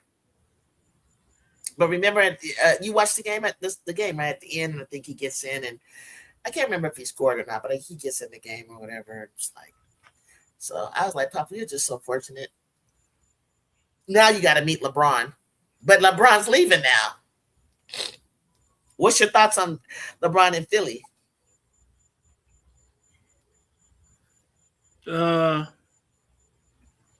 I don't know that I have any thoughts, honestly. I really don't. It's so funny. I love it. I love. So I looked at my analytics for the channel. I got 75% are males that follow the show. Papa, you don't like why? And it's like I love that because I'm used to it. Like my brothers and his friends and all the guys that I ever grew up with, they always supported women's sports. They always liked us in high school. They always, shouted me out and my other friends that played. So I always knew it was never strange, like in my era that they loved helping us get better. But it's so fantastic to see it even now. Like you guys really I think we're playing a lot better basketball too, I think that's why you guys enjoy it a lot more. But you still got some stragglers. You don't duck. You can't make it like Angel misses layups. I mean, you still got. I be cracking up because I was like, I be seeing the same thing in Europe. When I watch the men, there's some basic stuff that you guys can't do, or I don't know why. My Go big ahead. thing, my big thing, though, when people say stuff like that, I'm like, yo, why are you putting unrealistic expectations on a women that you don't put on nobody else? Because if you got a son, right, and you Yep. go watch, and he play college ball or he play high school High ball, school ball. if you go watch a high school ball game, you're gonna just enjoy the game. You're not gonna sit there and say, well, in the NBA they don't play like this, right? And then the same thing in college. You don't watch a college game worrying about what they do in the NBA. You enjoy the college game, right? But That's for why some reason, I when people don't watch, understand that. yeah, when people watch women's sports, they want to compare it to the men's game. And it's like, yo, just enjoy the game. If you enjoy the game and watch a game, you enjoy it. But if you want to compare it to men's game, yeah, of course, men do things differently. So you just looking to disappoint yourself at that point because you trying to watch another game. Yeah. Go just watch the game for what it is, and you will enjoy it. And that's the thing that I don't understand because I'm like, when I go and I obviously know that I'm watching a high school game, and I'm sometimes impressed because I got to watch Tyson Chandler when he was a freshman, and then he also had what's his name, Deshaun Prince was on his team, so I got to watch Deshaun Prince as a senior, and him. I think Tyson Chandler was a freshman at Rancho Dominguez High School in Los Angeles. And so, I get to watch them at this level, and then later I'm watching them in the pros. And literally, when I'm telling you, when they were in high school, it was so exciting watching them play. And I never sat there and just started saying, "Well, they're not in college," Right. or this is not the pro. It never crossed my mind. Knew what I was looking at. I watched Harold Miner. I saw him play at Inglewood High. I didn't see Paul Pierce though. I didn't. I know that really hurt him that the Lakers chose Kobe for him. So he always had an axe to grind whenever he would play Kobe, and he would get the best. Like the Celtics were like, yeah, kicking his ass in the beginning. Like Paul had an axe to grind because he wanted to be. I mean, wouldn't you? It's kind of like what we were talking about earlier. He was the one from LA. He was up the street from the Forum. That was supposed to be his dream, Yeah. and it was literally he was walking distance. I mean, we could walk; it'd be a distance, but it's not that bad. It'd be a distance to walk to the Forum, and he was so close. And then Kobe came out of nowhere. He would have been, hometown hero, whatever. Sometimes for brothers like him, it's not always the best thing to stay home, based on what D Will's talking about. Yeah, because of the gang violence and everything like that. Hmm. And the vintage, and sometimes people are jealous Mm-hmm. Yeah. of you, and that's what happened with Nipsey. I actually know the father of the shooter. I worked with him for 20 years. He sat next to me the whole everywhere I worked at, like at our job, we next to each other, and it was like, but they knew each other. They were from pretty much same set or whatever, and it'd be your own. When people do stuff like that, it'd be like people that like your friend. It'd be like someone that's in your same clique or your gang or whatever the case is. So it's almost like, do you move out and go somewhere else and go somewhere different? One of my closest friends, now one of my new closest friends, actually from the show, believes that she really wants Juju to not stay home. So it wasn't far fetched what people were saying, and only time will tell. You know what I mean? And I totally get what people are saying, because I'm thinking like, if if if she would grow if she stays, if she, how people, you stay around your same people and you never really get to, like, your parents are always around and your people are always around, but it's sort of a protection for her too. You know what I'm saying? Like, I don't know that she gonna be at the stud buds parties and shit like that. I'll be honest with you. I'm just saying. So I don't know. Like, Asia's parents stayed with her the whole time. But they're kind of like, Jaden Daniels' mom is his manager too. She's always around. So it's not always a bad thing. But Juju might. I don't know. They come try to say if they don't really know how to approach her because she got that laid back LA attitude. But be honest, I don't know if she's gonna be all wilding out like, you know what I'm saying? Not if it's not around people that her people, you know what I'm saying? She's not gonna be caught in an uncompromising position or what I'm talking about. Be will all this drama that Dejanay and Alyssa and them are doing, or it don't even have to be that type of thing, but just back and forth on the internet about this, or she got beef with this person, or I don't see her getting into all of that kind of stuff. And not everybody has to, but sometimes when you're a big star, like they try to create stuff between Asia and Caitlyn. I'll be scrolling the internet and I'm like, Asia is mad. I seen this one. I was like, what are they talking about? Asia's mad that Caitlyn, something about her shoes or something. I'm like, how do you get to create stuff that's not true? Like she said this. I almost want to click it and see, like, what did she say? I'm gonna call it a night because I gotta get up early. Yeah. It was a nice talking to you guys. Yeah, I will see you guys tomorrow. Yeah, let's shut it down because I gotta get up early too. B Will, I know you probably do too. Hey, I appreciate both of you. We're gonna keep doing this. B Will, Brooks, you see me pop up, you gotta pop up. But always show love. Thank you. Good night. I'll talk to y'all soon. All right, later. All right, appreciate you all. All right, appreciate you too. Good night. Have a sweet night in Jesus. Good night in Jesus.